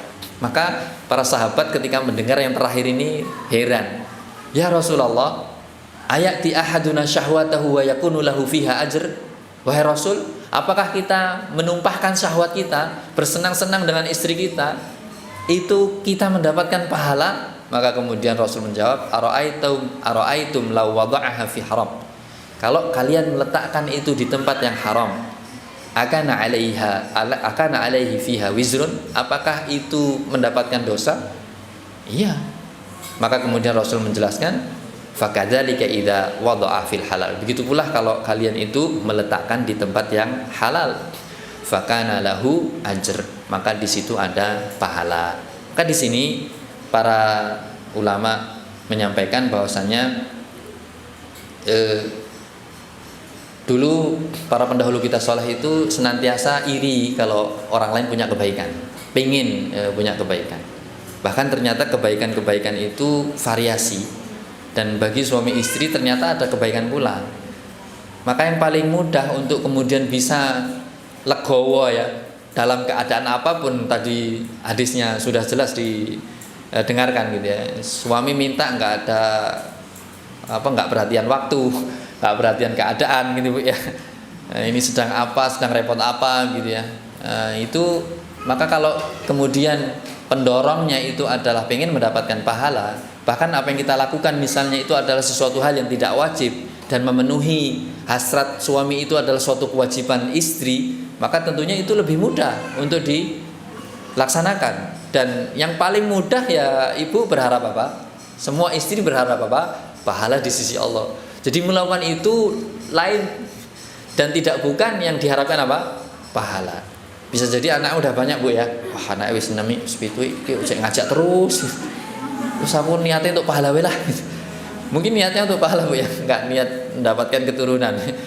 Siapa tahu memang diijabahi oleh Allah mendapatkan niatnya, yaitu dapatkan pahala. Tidak sampai kemudian mendapatkan sudah banyak tadi ya. 6 dan 7 kan sudah banyak ya. Banyak apa sedikit Bu? Banyak. Seperti Rasulullah dengan Bunda Khadijah, ya kan? Berarti itu emang mungkin kata kiai gitu ya. Kamu itu enggak sunnah anak banyak istri satu kata gitu. Disampaikan ke kami di PJ Syarif gitu Bu ya. Oh, berarti patokannya berapa kiai?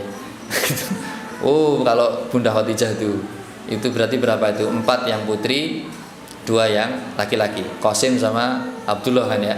Berarti 6. Oh, 6 itu sudah banyak berarti. Sudah cukup. Kemudian setelah itu berarti ya tadi bisa pakai sesuatu yang menunda gitu ya. Tidak kemudian menghilangkan sama sekali. Menunda, nanti itu pembahasan boleh kita ini memberikan cara ya, kalau kita bisa secara praktek tajribah ya. Orang tua kita dulu ngajari pakai kalender, bahkan istri harus tahu istri saya mencontohkan itu, kalau ternyata nggak putus mas berarti subur. Oh iya, gitu. Itu perlu dipelajari oleh para istri dan bisa dikomunikasikan dengan suami. Ya artinya ini papat lo, keleleran lo. Ini 6 kipiye kan gitu. Ya tadi perlu strategi, perlu pengetahuan, baik ilmu secara syar'i maupun ilmu tadi ya secara tajribah, bahwa biasanya ini subur, ini tidak subur. Lakukan. Baik, jadi wahai para istri, inilah beberapa motivasi ya, untuk kemudian memudahkan kita semua melakukan kebaikan-kebaikan bersama suami tanpa banyak keluhan, ya, tanpa banyak keluhan, tapi justru malah bersemangat dan mengharap pahala di sisi Allah Subhanahu wa taala. Baik. Masih membicarakan sifat wanita penduduk surga. Supaya apa yang kita lakukan wahai para istri itu tidak kemudian goro-goro itu ya, memenuhi apa yang kamu inginkan, tidak. Tapi sebenarnya semua yang disampaikan dari awal sampai hari ini itu adalah supaya para wanita itu memiliki sifat-sifat penduduk surga. Bukankah dulu pernah disampaikan ketika Rasul Isra Mi'raj dan kemudian melihat penduduk neraka banyak dari kalangan wanita, ya kan? Nah, ini sifat-sifat ini harus dimiliki oleh para wanita. Dalam sebuah hadis yang sahih, Rasul pernah ditanya. Hadisnya diriwayatkan oleh Abu Hurairah radhiyallahu taala anhu. Ada yang bertanya, ayyun nisa'i khair? Wahai Rasul, wanita mana yang paling baik? Gitu ya. Dan ini udah kita sampaikan pada pertemuan yang lalu, ini kita ulang lagi. Karena memang ya inilah awalnya. Kalau ini tidak dilakukan, sepertinya jima nggak terjadi itu. Kalau terjadi kayaknya ya mungkin nggak menyenangkan bagi kedua belah pihak. Wahai Rasul, wanita mana yang terbaik, paling baik?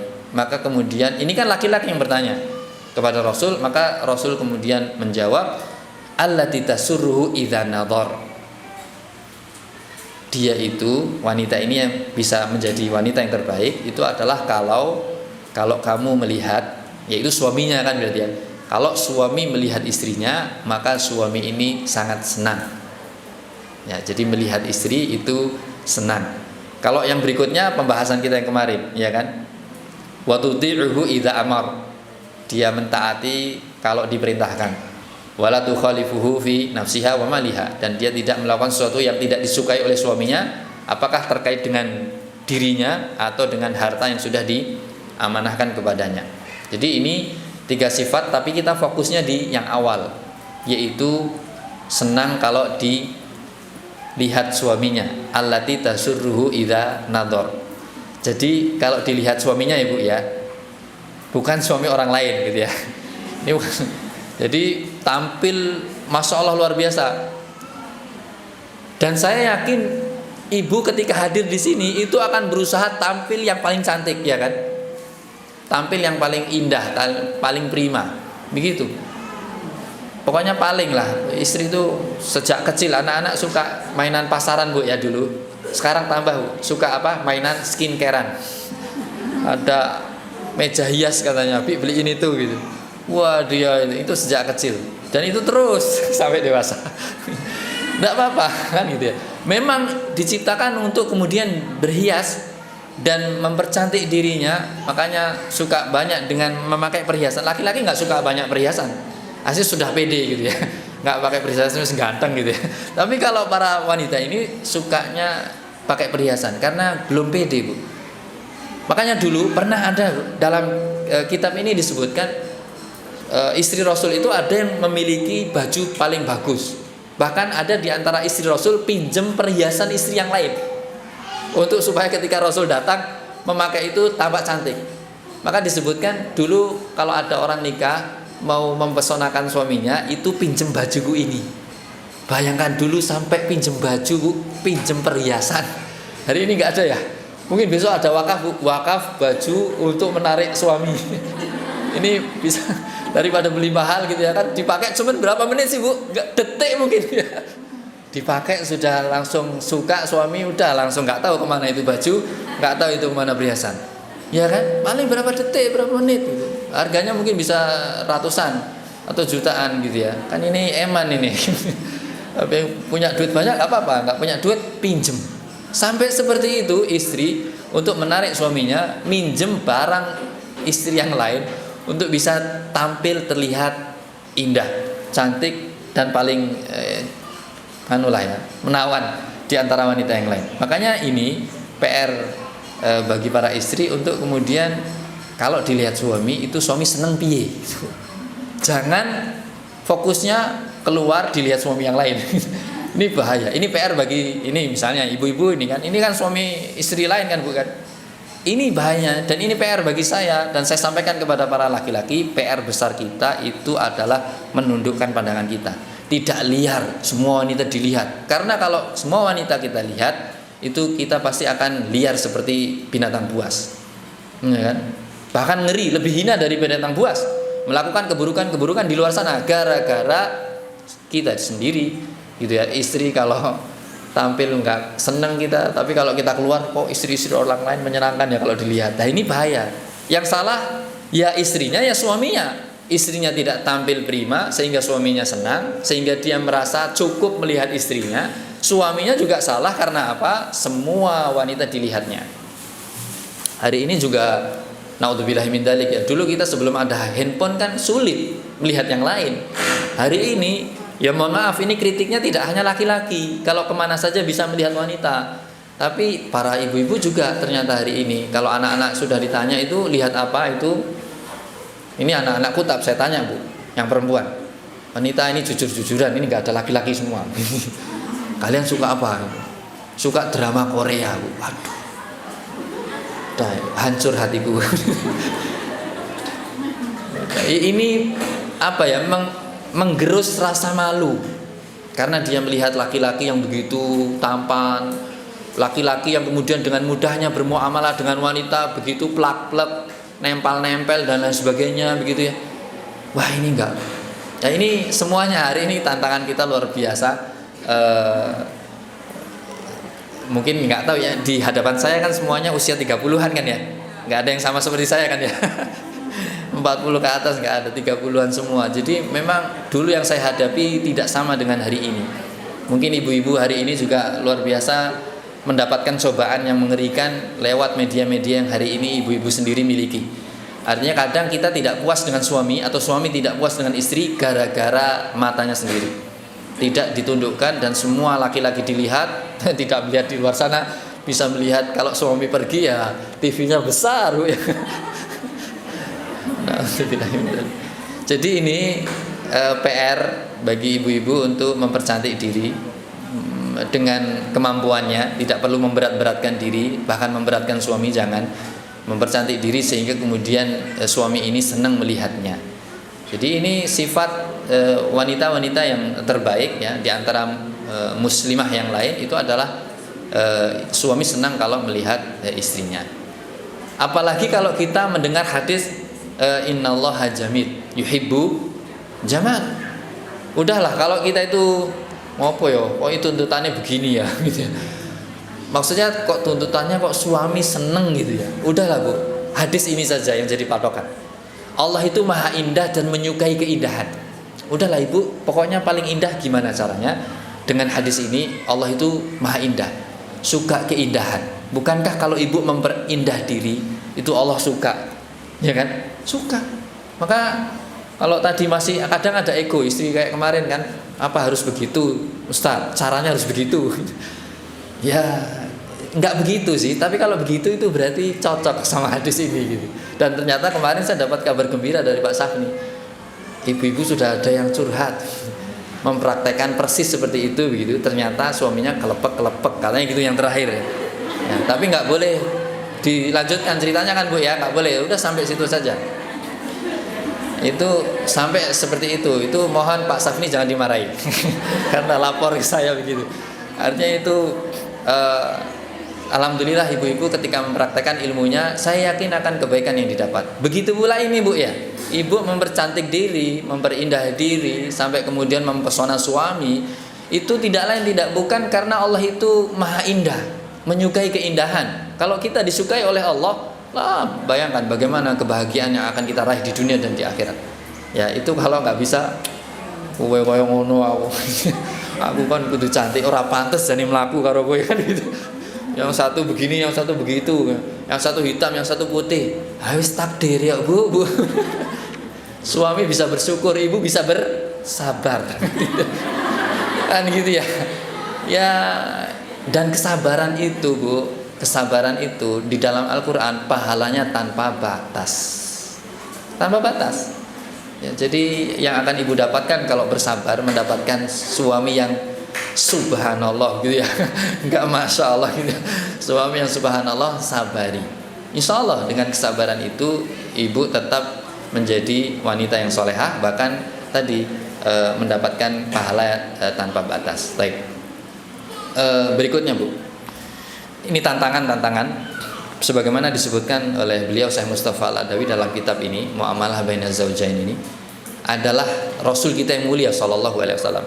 Masih tadi PR tadi kan, Rasul itu pernah keluar dan kemudian melihat wanita. Maka kemudian setelah beliau melihat wanita itu, tentunya tidak diteruskan penglihatannya, karena kan beliau sudah menyampaikan bagi laki-laki kalau yang pertama itu rezekimu, tapi jangan diteruskan, nanti panah setan akan masuk dari matamu kemudian melukai hatimu. Maka ketika Rasul melihat wanita, beliau pulang menemui Zainab, istrinya. Dan ketika itu Zainab sedang mengerjakan kulit, maksudnya menyamak kulit. Kan Zainab radhiyallahu taala anha itu uangnya banyak sekali, Ummul Masakin. Beliau itu kalau hari apa para orang miskin itu baris, beliau ngasih sedekah. Beliau punya uang sendiri, maka disebut ibunya orang miskin. Itu beliau pinter ngolah apa ini bu, kulit ya. Kalau kulit seperti ini kan mahal ya, apalagi jadi jaket, apalagi jadi tas, apalagi jadi sepatu, apalagi peralatan berkuda, itu mahal semua. Jadi beliau punya pekerjaan, boleh wanita punya pekerjaan asal tidak sampai menghinakan dirinya atau memfitnah dirinya. Itu beliau sedang, ya nggak tahu ibu kalau besok lah di Idul Adha lihat sembelih terus habis dikuliti kayak apa tuh, kulit domba atau sapi, terus nyamaknya bagaimana? Ibu-ibu belum pernah kan ya? Belum pernah. Itu ya dengan bau lah, kasih warna lah, dijemur dan lain sebagainya. Enggak ringan itu pekerjaan itu. Nah, ketika Rasul pulang ke rumah Zainab, mendapati Zainab lagi begitu. Ini istrinya ya, bukan anaknya. Zainab radhiyallahu taala anha, Ummul Mukminin. Itu kemudian Rasul mengutarakan keinginannya, padahal istrinya sedang tadi punya pekerjaan yang seperti itu. Ikan cek repot tobi kan gitu. Harusnya kan gitu ya. Enggak. Itu Rasul pun keadaannya demikian. Itu Rasul melihat wanita lain, pulang ke rumahnya Zainab, dan itu kemudian beliau melakukan dengan Zainab padahal keadaannya sedang repot seperti itu, bau dan lain sebagainya. Terus kemudian mungkin ya bersih-bersih sebentar dan lain sebagainya, hasrat terpenuhi, selesai. Keluar Rasul sallallahu alaihi wasallam. Jadi apalagi suami ibu-ibu kan gitu. Yang kalau kita baca hadis Rasul kita yang mulia sallallahu alaihi wasallam, innal mar'ah tuqbilu fi surati syaiton. Ini kalau diterjemahkan letterlek itu melukai wanita. Jadi wanita ini kalau keluar itu dia gambarnya kayak setan. Ini maksudnya apa? Maksud aku kayak setan kan? Enggak begitu. Jadi wanita kalau keluar maka setan nempel, Bu. Setan nempel menggoda seluruh laki-laki. Jadi orang patek menarik, tapi gara-gara setan itu nempel, itu jadi menarik. Makanya laki-laki itu sering, semoga ini bisa tersampaikan terus. Aku mbok deloki terus orang bakal mbok pek kok gini. Kenapa? Sekali saja kalau udah. Kalau ternyata enggak menarik aja diteruskan. Apa nih menarik? Jangan diteruskan juga. Kamu juga enggak akan menemui dia. Tapi kamu pasti akan cuma bisa menemui istrimu begitu. Saya sampaikan ke bapak-bapak kan. Udahlah, mancung pesek putih iren rasane podo. Ente lihat di sana-sana itu, nek mbok terus ke malah dosa. Tapi kalau pulang ketemu istri paling rasanya sama. Saya bilang, udahlah jangan diteruskan gitu. Dan ya untuk menenangkan diri saya maksudnya dan para suami. Jadi tadi memang wanita ini kalau dia keluar baik depan mau belakang dia itu suratnya gambarnya surah itu kan gambar kan Bu ya. Gambarnya surah fi surati syaiton. Dia itu gambarnya seperti setan.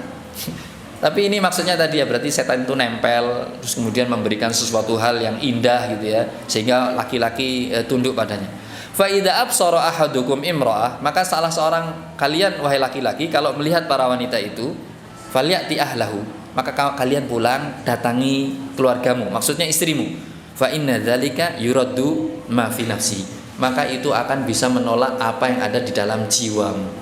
Gejolak yang ada, nafsu syahwatmu itu akan kemudian terobati. Jadi pada hadis ini kan masalahnya itu nggak kenal waktu, Bu. Apakah pagi, apakah siang, apakah sore, apakah malam, ya, apakah malam. Bahkan termasuk di antara hal yang disebutkan oleh para muhaddisin ya. Ini kalau ini Rasulullah, orang pilihan, ya kan? Rasulullah itu diberi kekuatan 30 kali seperti laki-laki biasa dalam hal jima. Itu 30 kali. Maka dari berbagai riwayat, tidak hanya sekali dan 2 kali, itu disebutkan Rasul itu mendatangi seluruh istrinya pada satu malam atau pada satu siang. Bahkan disebutkan pula dalam riwayat lain, dalam satu kali mandi, atau setiap ketemu mandi, ketemu lagi mandi, ketemu lagi mandi. Dan itu istrinya 11 saat beliau ketika itu hidup, dan ketika ada yang sudah meninggal maka ada yang 9. Itu dalam sekali waktu.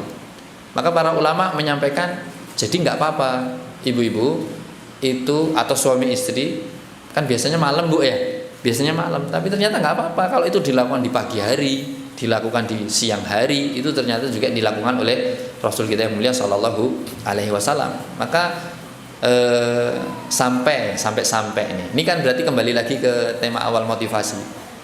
Sampai Rasul Shallallahu Alaihi Wasallam itu menyampaikan kepada para pasangan, idza ata ahadukum ahlahu, kalau kalian mendatangi istri kalian, ya, atau sebaliknya istri meminta kepada suami, terus kemudian melakukan jima, summa arada ayyauda, kemudian dia ingin mengulangnya, fal yatawadda, maka berwudulah. Jadi hadis ini itu kan menjadi motivasi kan ya. Oh, ternyata nggak cuma sekali ya. Kadang sekali nggak cukup ya. Kadang 2 kali ya. Wah, terus gimana ini? Kadang ada istri yang dan suami yang tipenya masing-masing.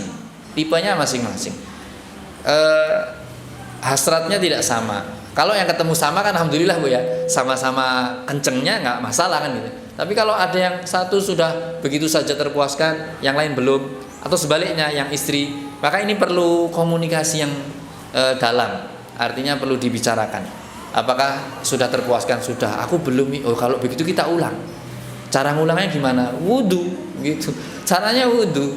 Dan itu mungkin nggak tahu sudah terbayangkan, sudah dipraktekkan atau belum, maka lakukan. Atau tadi, wallahu taala alam, Rasul kita yang mulia Sallallahu Alaihi Wasallam itu kalau habis jima terkadang mandi bareng, ya kan? Ini yang masih muda-muda itu jangan lewatkan cara ini, karena ini sesuatu cara yang betul-betul mawaddah warahmah itu akan muncul. Itu ya, hati-hati, maksudnya anak-anak udah aman kan ya. Atau alhamdulillah kalau dalam satu kamar itu sudah ada kamar mandinya, jadi sudah nggak perlu keluar lagi kan ya. Nggak heran kan, kok keluar berdua kan gitu. Enggak. Jadi aman, pastikan aman, dan itu sesuatu hal yang memotivasi ya, artinya itu sesuatu yang lain lah ya. Jangan monoton begitu saja ya, jangan monoton. Sekali-kali ajak suami, yuk mandi bareng, atau kok nggak pernah ngajak mandi bareng sih, begitu kan ya, diajak mandi bareng. Baik, jadi ini motivasi kepada kita semua, suami istri, terutama istri, untuk kemudian memberikan ketenangan kepada suaminya dan mengharap ridho Allah Azza wa Jalla. Tadi ya, melakukan kebaikan-kebaikan itu karena ridho Allah ya. Dan yang terakhir nih, bahkan ternyata talak saja apa, Bu, yang masih bisa rujuk ya, itu cara berdamainya hanya dengan jima, begitu aja, nggak usah banyak kalam. Itu berarti udah rujuk begitu.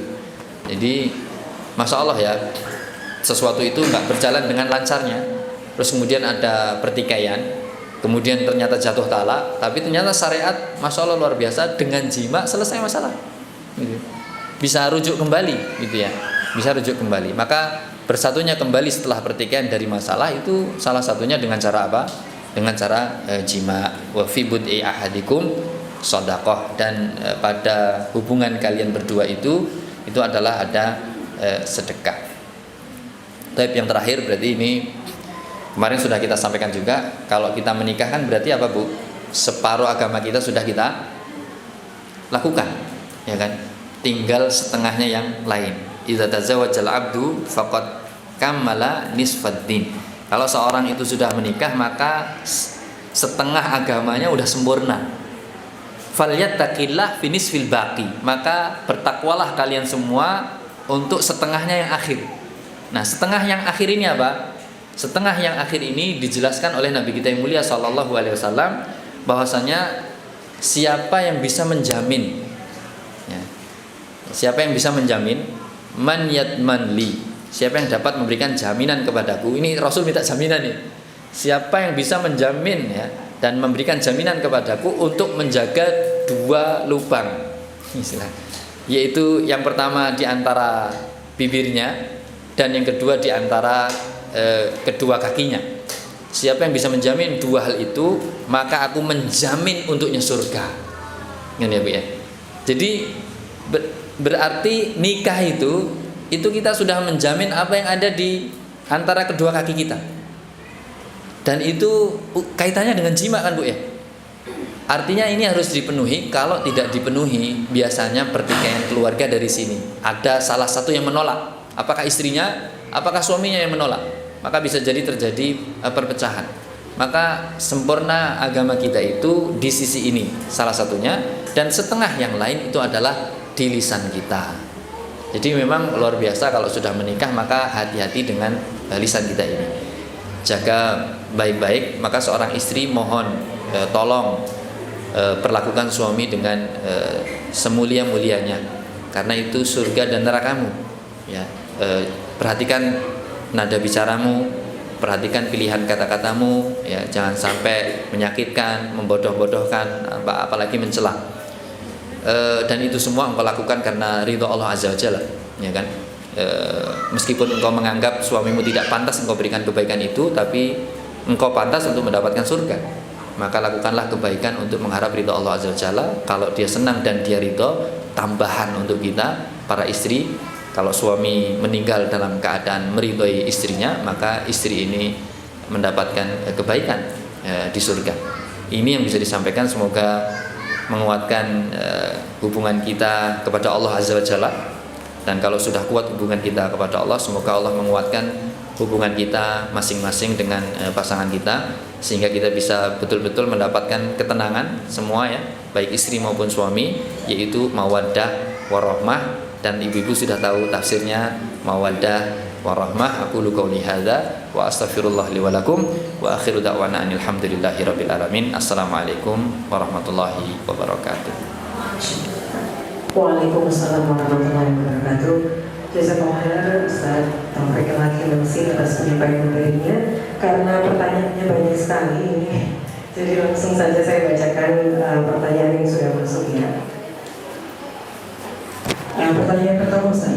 Assalamualaikum Ustaz, saya dengan kondisi saat ini mencoba untuk realistis dengan kondisi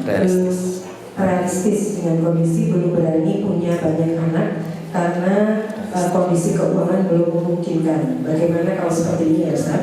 Khawatirnya tidak bisa menafkahi anak-anak dengan layak. Baik. Satu ini langsung dijawab. Baik, barakallahu fikum.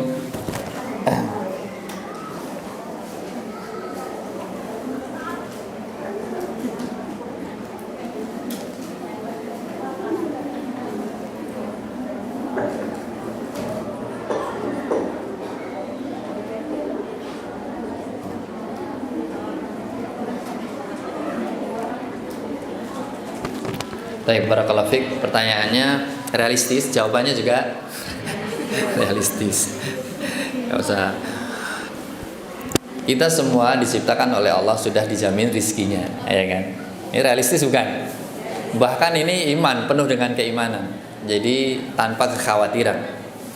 Apalagi kalau saya sampaikan ayat-ayat Allah Subhanahu wa taala tentang anak-anak yang keluar dari perut ibu kita masing-masing ya. Akid saya keluar dari ibu saya dan semuanya kita keluar dari perut ibunya masing-masing, dan banyak zaman orang tua saya, bapak saya saudaranya 10, ibu saya saudaranya 13. Saya punya anak 5 itu sedikit, kata ibu saya. Aku nek koyo bojomu pek wis nglahirke 10 gitu. Kata ibu saya ke saya gitu ya. Nah, kemudian realistis tadi memang perlu dijawab dengan ayat Al-Qur'an yang ini penuh dengan ruh keimanan ya. Ya Allah Subhanahu wa taala itu berfirman dalam beberapa ayat, misalnya surat Al-An'am ayat 151.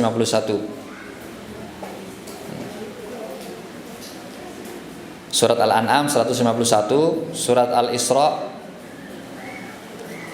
ayat 31,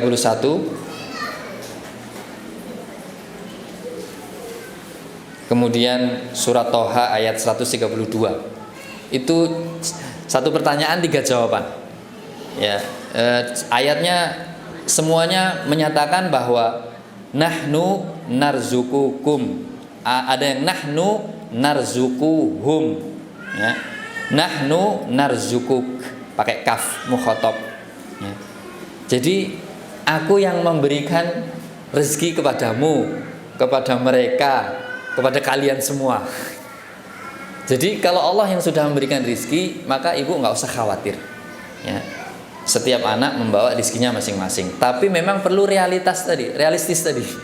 Kalau memang pengen menunda, nggak apa-apa bu, tunda. Dan itu diperbolehkan. Tapi jangan sampai merugikan ibu sendiri. Karena ada alat-alat yang dipakai atau obat-obat yang dipakai, terus kemudian justru gatel-gatel, biduren dan yang semisalnya.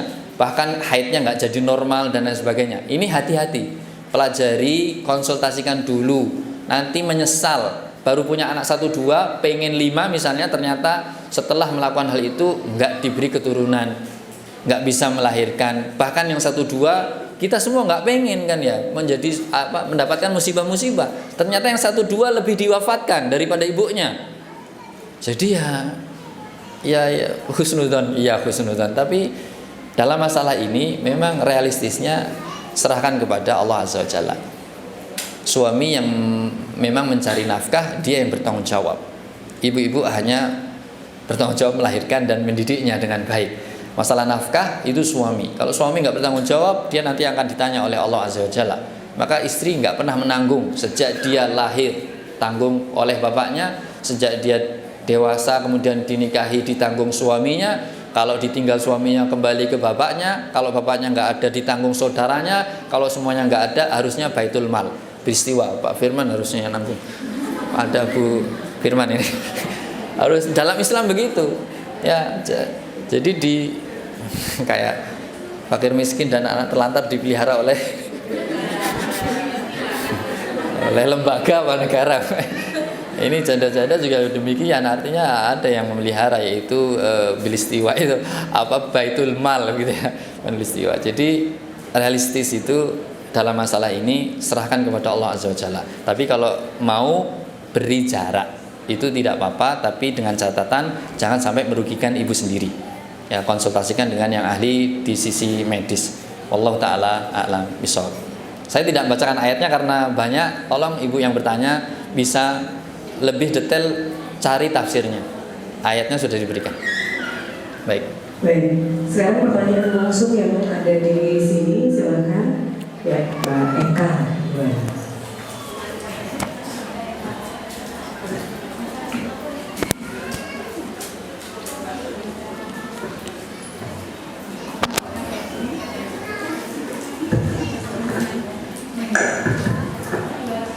Bismillahirrahmanirrahim. Assalamualaikum warahmatullahi wabarakatuh. Waalaikumsalam warahmatullahi wabarakatuh. Terima kasih atas waktu yang telah diberikan.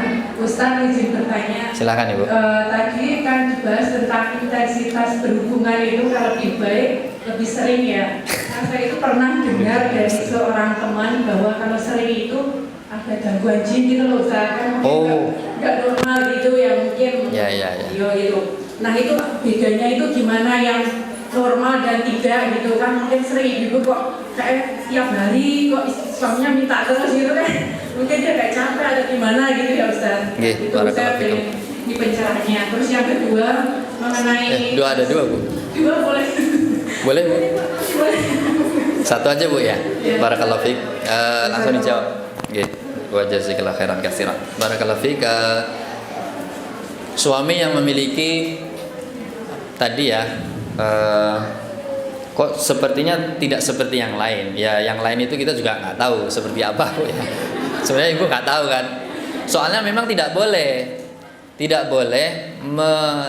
dan ini termasuk sesuatu hal yang membuat rumah tangga itu cerai-berai, yaitu menceritakan rahasia kamar, baik laki-laki ke laki yang lain, perempuan ke perempuan lain, apalagi laki ke perempuan, perempuan ke laki orang lain.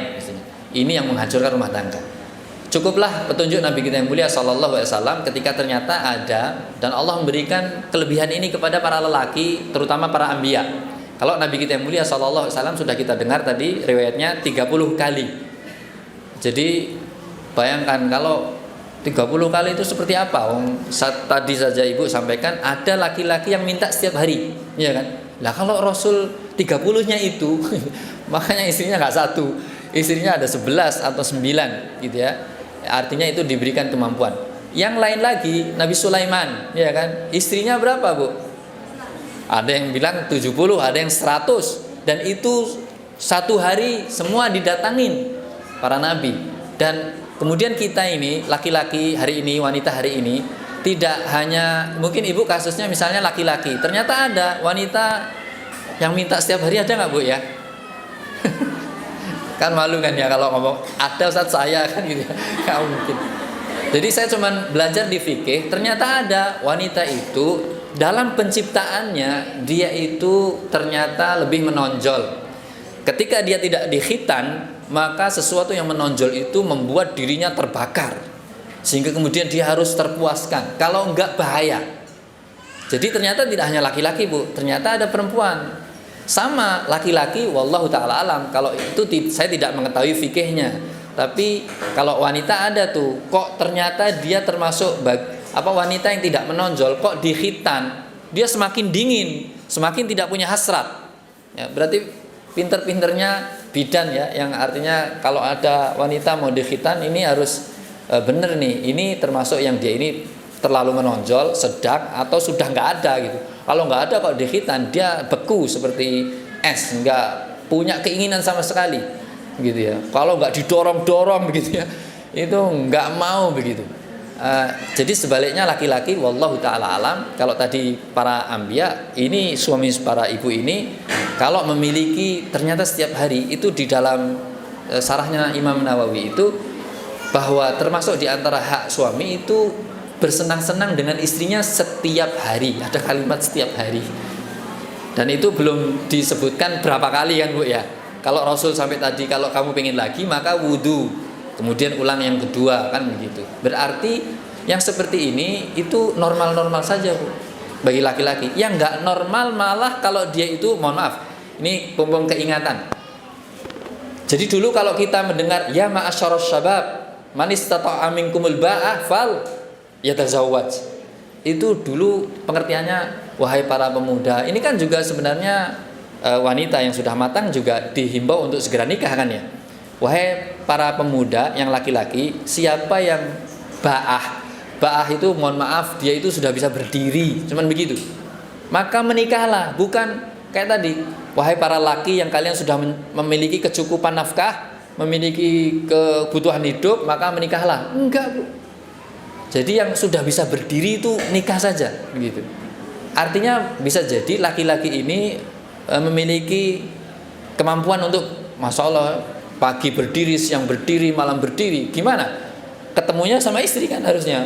Mau ketemu tembok, ketemu pintu kan nggak mungkin. Harus ketemu istri. Supaya ini Bu, ini tidak ada obat kecuali ketemu istri.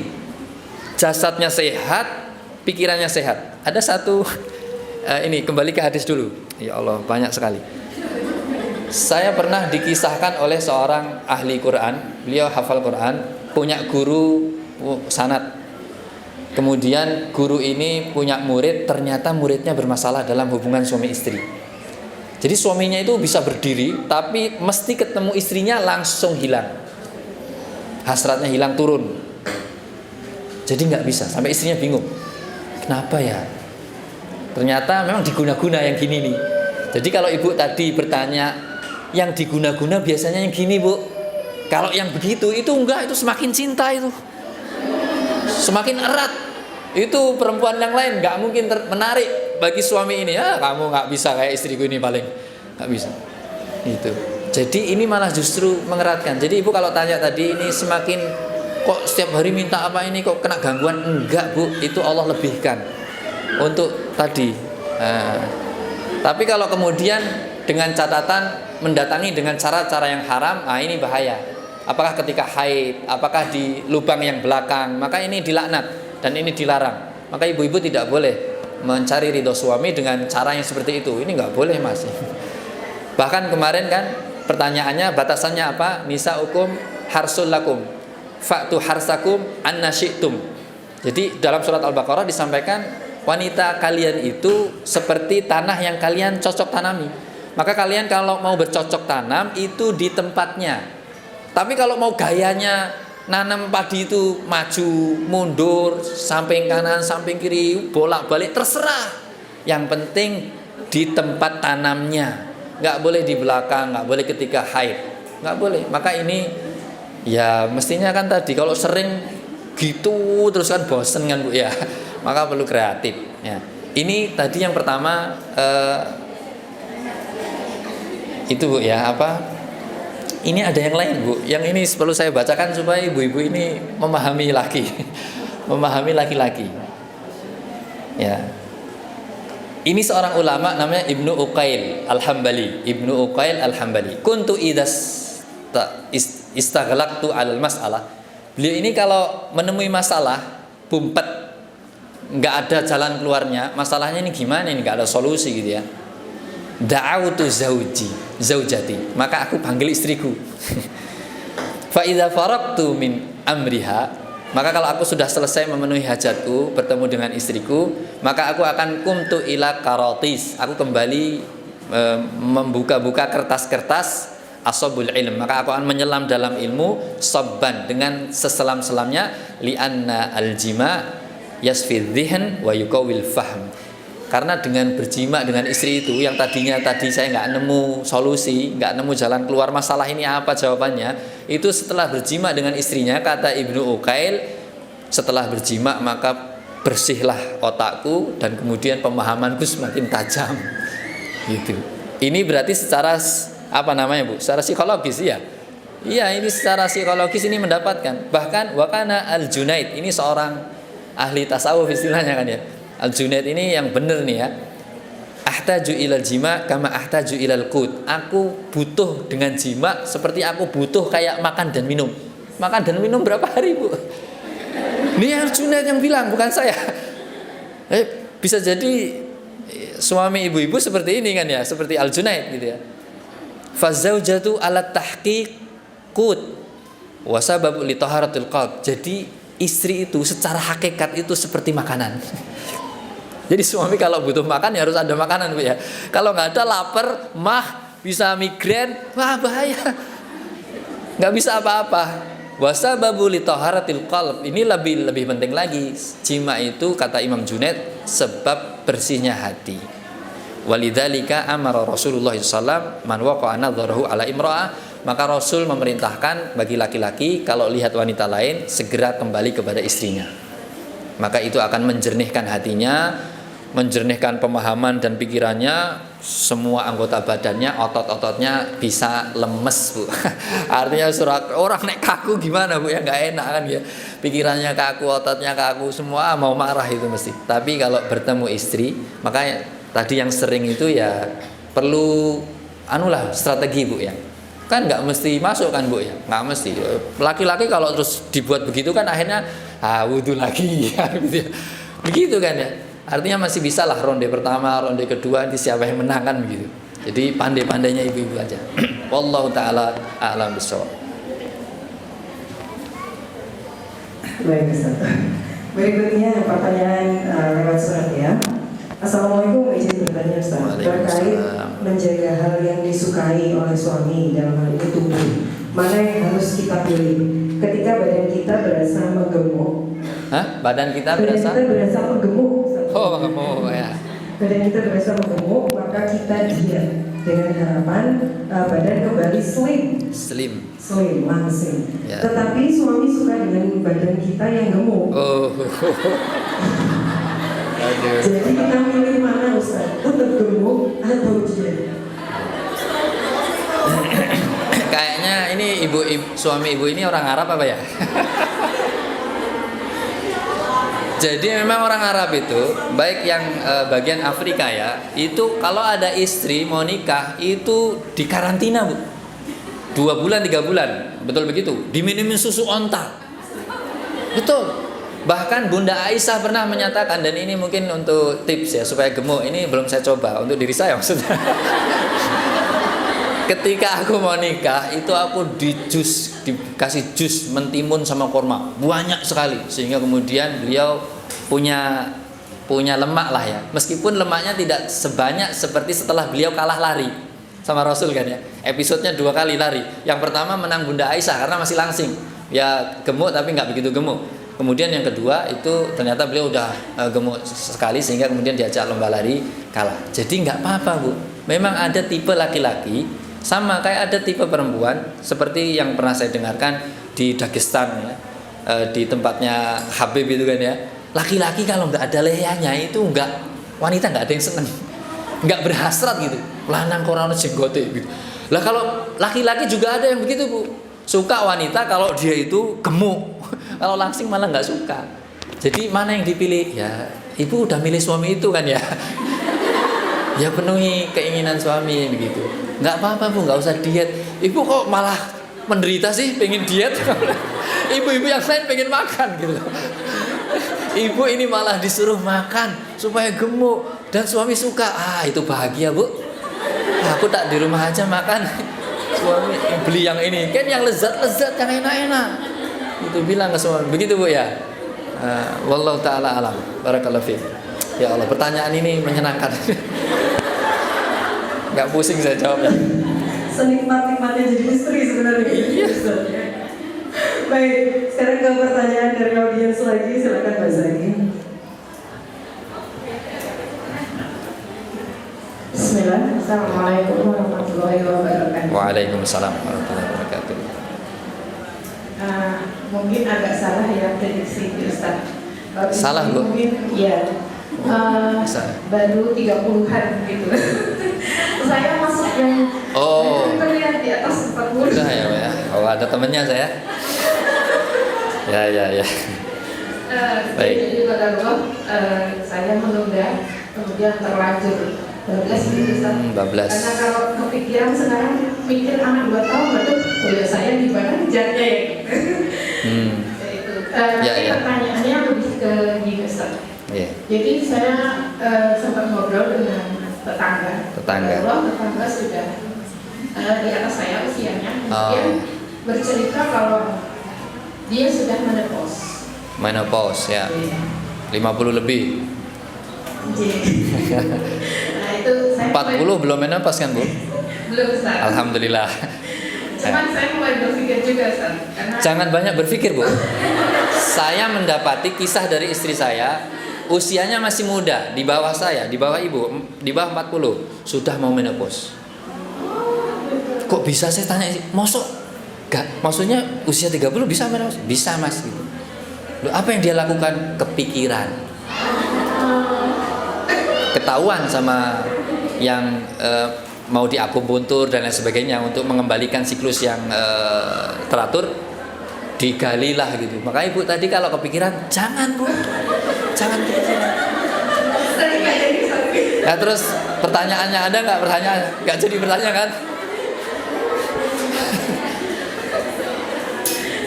Ya mungkin bisa jadi gambaran juga dan juga masukan jadi bahan pertimbangan gitu, karena akhirnya itu kemudian jawabannya adalah syariat juga gitu Ustaz. Menurut saya. Jadi wanita itu kan ada batasannya Ustaz. Batasan apa?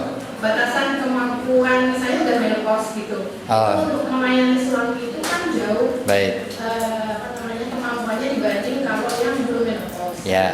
Terus. Terus saya cuma berpikir kalau misalnya udah usia segini, padahal suami juga masih istilahnya masih semangat gitu. Ya. Pengen punya keturunan juga, Ya. saya juga sudah mikir gitu. Ya. Nah, cuman dari satu sisi juga kepikiran, waduh kondisinya masih seperti ini gitu. Iya sih. Makanya nggak usah pikiran Bu. Tak jawab ya Bu ya. Saya jawab ya, nggak usah bertanya, saya jawab. Jadi begini, jawabannya adalah ada pada Bunda Khadijah radhiyallahu taala anha. Karena dalam riwayat kita menemui beliau itu dinikahi Rasul usianya berapa? 40 dan menikah dengan Rasul putra putrinya ada berapa tadi? 6. Nah, itu kalau di setiap tahun lahir, padahal nggak juga setiap tahun lahir, itu berarti sampai 46. Ibu sudah lebih 46. Saya 46 Ustaz. Aduh, pas. Tapi kan tadi kan bisa jadi 2 tahun. Karena kalau benar menyusui lengkap 2 tahun itu biasanya darah tidak keluar. Jadi kalau benar menyusuinya darah nggak keluar, sehingga setelah disapih baru haid. Kalau kumpul sama suami dalam keadaan tidak haid ya nggak hamil gitu ya. Itu kalau menyusui benar 2 tahun biasanya nggak haid tuh. Gitu ya. Selesai sapeh biasanya haid 1-2 hamil lagi. Sapeh. Nah kalau 2 tahun berarti 6 kali 2 12. Berarti 40 tambah 12 52 Bu. Bunda Khadijah 52. Nanti copot aja itu. Misalnya kan gitu ya. Berarti 52 itu bisa jadi melahirkan putri yang terakhir. Apakah Ummu Kulsum atau Fatimah? Ulama beda pendapat mana yang ragil. Kalau Fatimah berarti beliau terakhir itu usia Bunda Khadijah 52. Misalnya ini, ya. Jadi ya konsultasikan dengan ahli medis ya. Artinya ini bukan ilmu medis hari ini kalau melarang sudah 40 tahun bahaya. Lah itu kan ilmumu. Begitu. Kalau Allah menghendaki gitu ya. Bahkan rambut sudah beruban, tulang sudah lemah gitu ya. Istri divonis mandul gitu ya. Nabi Zakaria tetap berdoa, jangan tinggalkan aku sendiri ya Allah, aku nggak ada keturunan yang mewarisi kebaikanku. Itu sampai masih diberi keturunan, nggak percaya gitu ya. Kalau istilahnya Allah menghendaki kebaikan maka terjadi. Niatkan saja kebaikan Bu. Kalau ternyata Allah takdirkan dengan kebaikan itu mendapatkan syahadah, Masya Allah gitu. Jadi tidak apa-apa, maksudnya nggak usah banyak pikir daripada ibu kepikiran ada yang muda gitu kan ya. Itu udahlah simpen jauh-jauh. Udah nggak usah ditanyain, nanti melukai banyak wanita. Udah ibu nggak usah banyak kepikiran, berharap saja seperti Bunda Khadijah dikuatkan kalau masih bisa. Apalagi tadi ya dengan effort yang kalau ibu perlu ke gym. Biasanya hari apa tuh? Kalau bapak-bapak mini soccer, ibu-ibu latihan tuh. Nah itulah supaya lebih kuat sedikit gitu. Ya istri saya biasanya saya ajak naik gunung supaya Ungaran udah pernah sampai puncak gitu. Supaya tadi dia kuat. Bahkan kalau perlu belajar kuda Bu, ya. Belajar kuda itu luar biasa. Artinya tulang punggung kita ini kadang karena nggak sering kita bergerak, berjalan, loncat dan sebagainya, justru itu yang membuat kita itu lemah. Maka dengan berkuda, latihan berkuda itu ibu bisa jadi lebih gadis. Siap Gitu ya, komunikasikan aja. Kalau ini barakallahu fiik. Jazakallahu khairan Ustaz.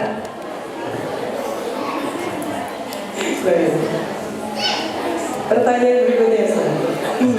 Ini sampai jam berapa Bu ya? Ini sampai dulu kayaknya. Saya udah ditunggu kayaknya. Satu lagi. Baik, izin bertanya Ustaz terkait berpenampilan di hadapan suami. Saat ini banyak caranya seperti suap alis, sambung bulu mata, bahkan menunjukkan implan payudara. Begitu, apakah diperbolehkan Ustaz? Terima kasih. Baik, barakallahu fiik. Kemarin sudah kita sampaikan di pertemuan yang kedua kan ya. Untuk mendapatkan ridho suami itu tidak boleh dengan cara yang maksiat.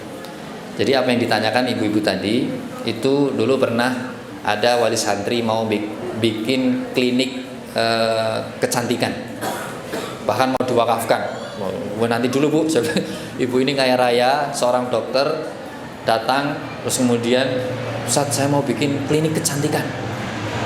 Lah tapi maksudnya ibu apa, saya bilang gitu.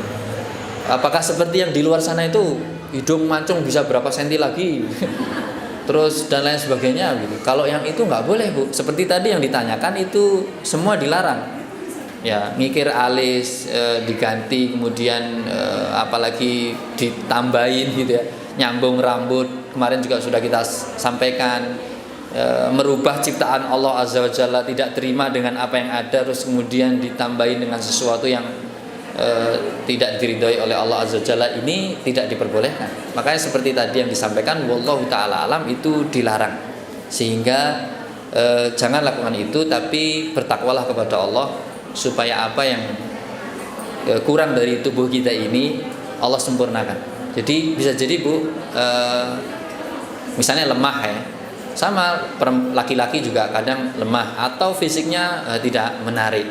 Tapi ternyata ketika dia ini sering berwudu, dia ini sering beribadah malam, dia ini betul-betul menjauhi kemaksiatan, itu istri atau suaminya itu melihat lain bu. Ini bukan kena guna-guna ya, bukan. Karena begini bu, kan kata Rasul nikah itu apa?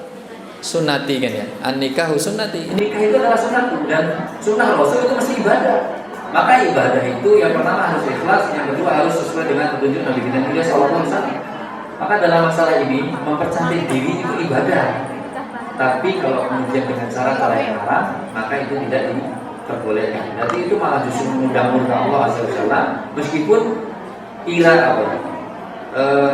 sepertinya rumah tangganya akan baik gitu. Tapi ternyata nanti di akhir atau kapan waktunya itu kemudian dimunculkan gara-gara kemaksiatan, karena kemaksiatan itu bisa jadi akan diberikan hukumannya oleh Allah Azza wa Jalla di dunia ini karena tadi ya melanggar aturan, atau disimpan nanti di akhirat tapi ternyata dibentukkan yang lain, rumah tangganya tidak harmonis lagi gara-gara tadi masalah fisik yang kemudian coba dibegitukan. Ya gimana ibu kalau fisiknya sudah 40, 45 terus tidak seperti ketika 25, asal kemudian komitmen dari pertama itu bukan masalah fisik tapi tadi kebahagiaan rohani, maka insya Allah bisa dikomunikasikan. Nggak perlu gitu.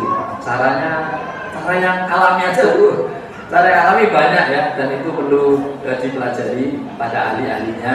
Bagaimana kalau karena termasuk diantara menjadi hal yang disiksa di api neraka itu adalah ketika seorang berubah tubuhnya dan kemudian dia di akhirat nanti digantung. Ada yang digantung dengan mulutnya karena lisannya namimah, riba. Ada yang kemudian mohon maaf digantung dengan kedua payudaranya, terus kemudian dimasukkan api. Itu gara-gara perbuatan-perbuatan buruk. Tentunya wanita harus hati-hati dalam mempercantik diri, maka jangan melakukan sesuatu yang merubah ciptaan Allah, dan itu dilarang. Tapi kalau secara natural ada dengan minyak herbal atau apa, prosesnya juga nggak secepat hari ini suntik langsung putih gitu. Itu kan bahaya tuh, pasti itu ada efeknya kan ya, habis itu hitam legam. Terus ya yang viral kan kemarin dituntut pabriknya dan lain sebagainya. Maka hati-hati anak-anak kita, apalagi itu ya sejak anak-anak itu jangan diperkenalkan dulu karena mungkin kulitnya belum kuat. Tapi kalau ibu-ibu kayaknya udah kuat gitu, udah banyak radiasi dan lain sebagainya, itu nggak apa-apa. Tapi pilih yang tadi tidak memadorotkan tubuh dan juga tidak mengganti atau tadi merusak tubuh. Allah Taala alam.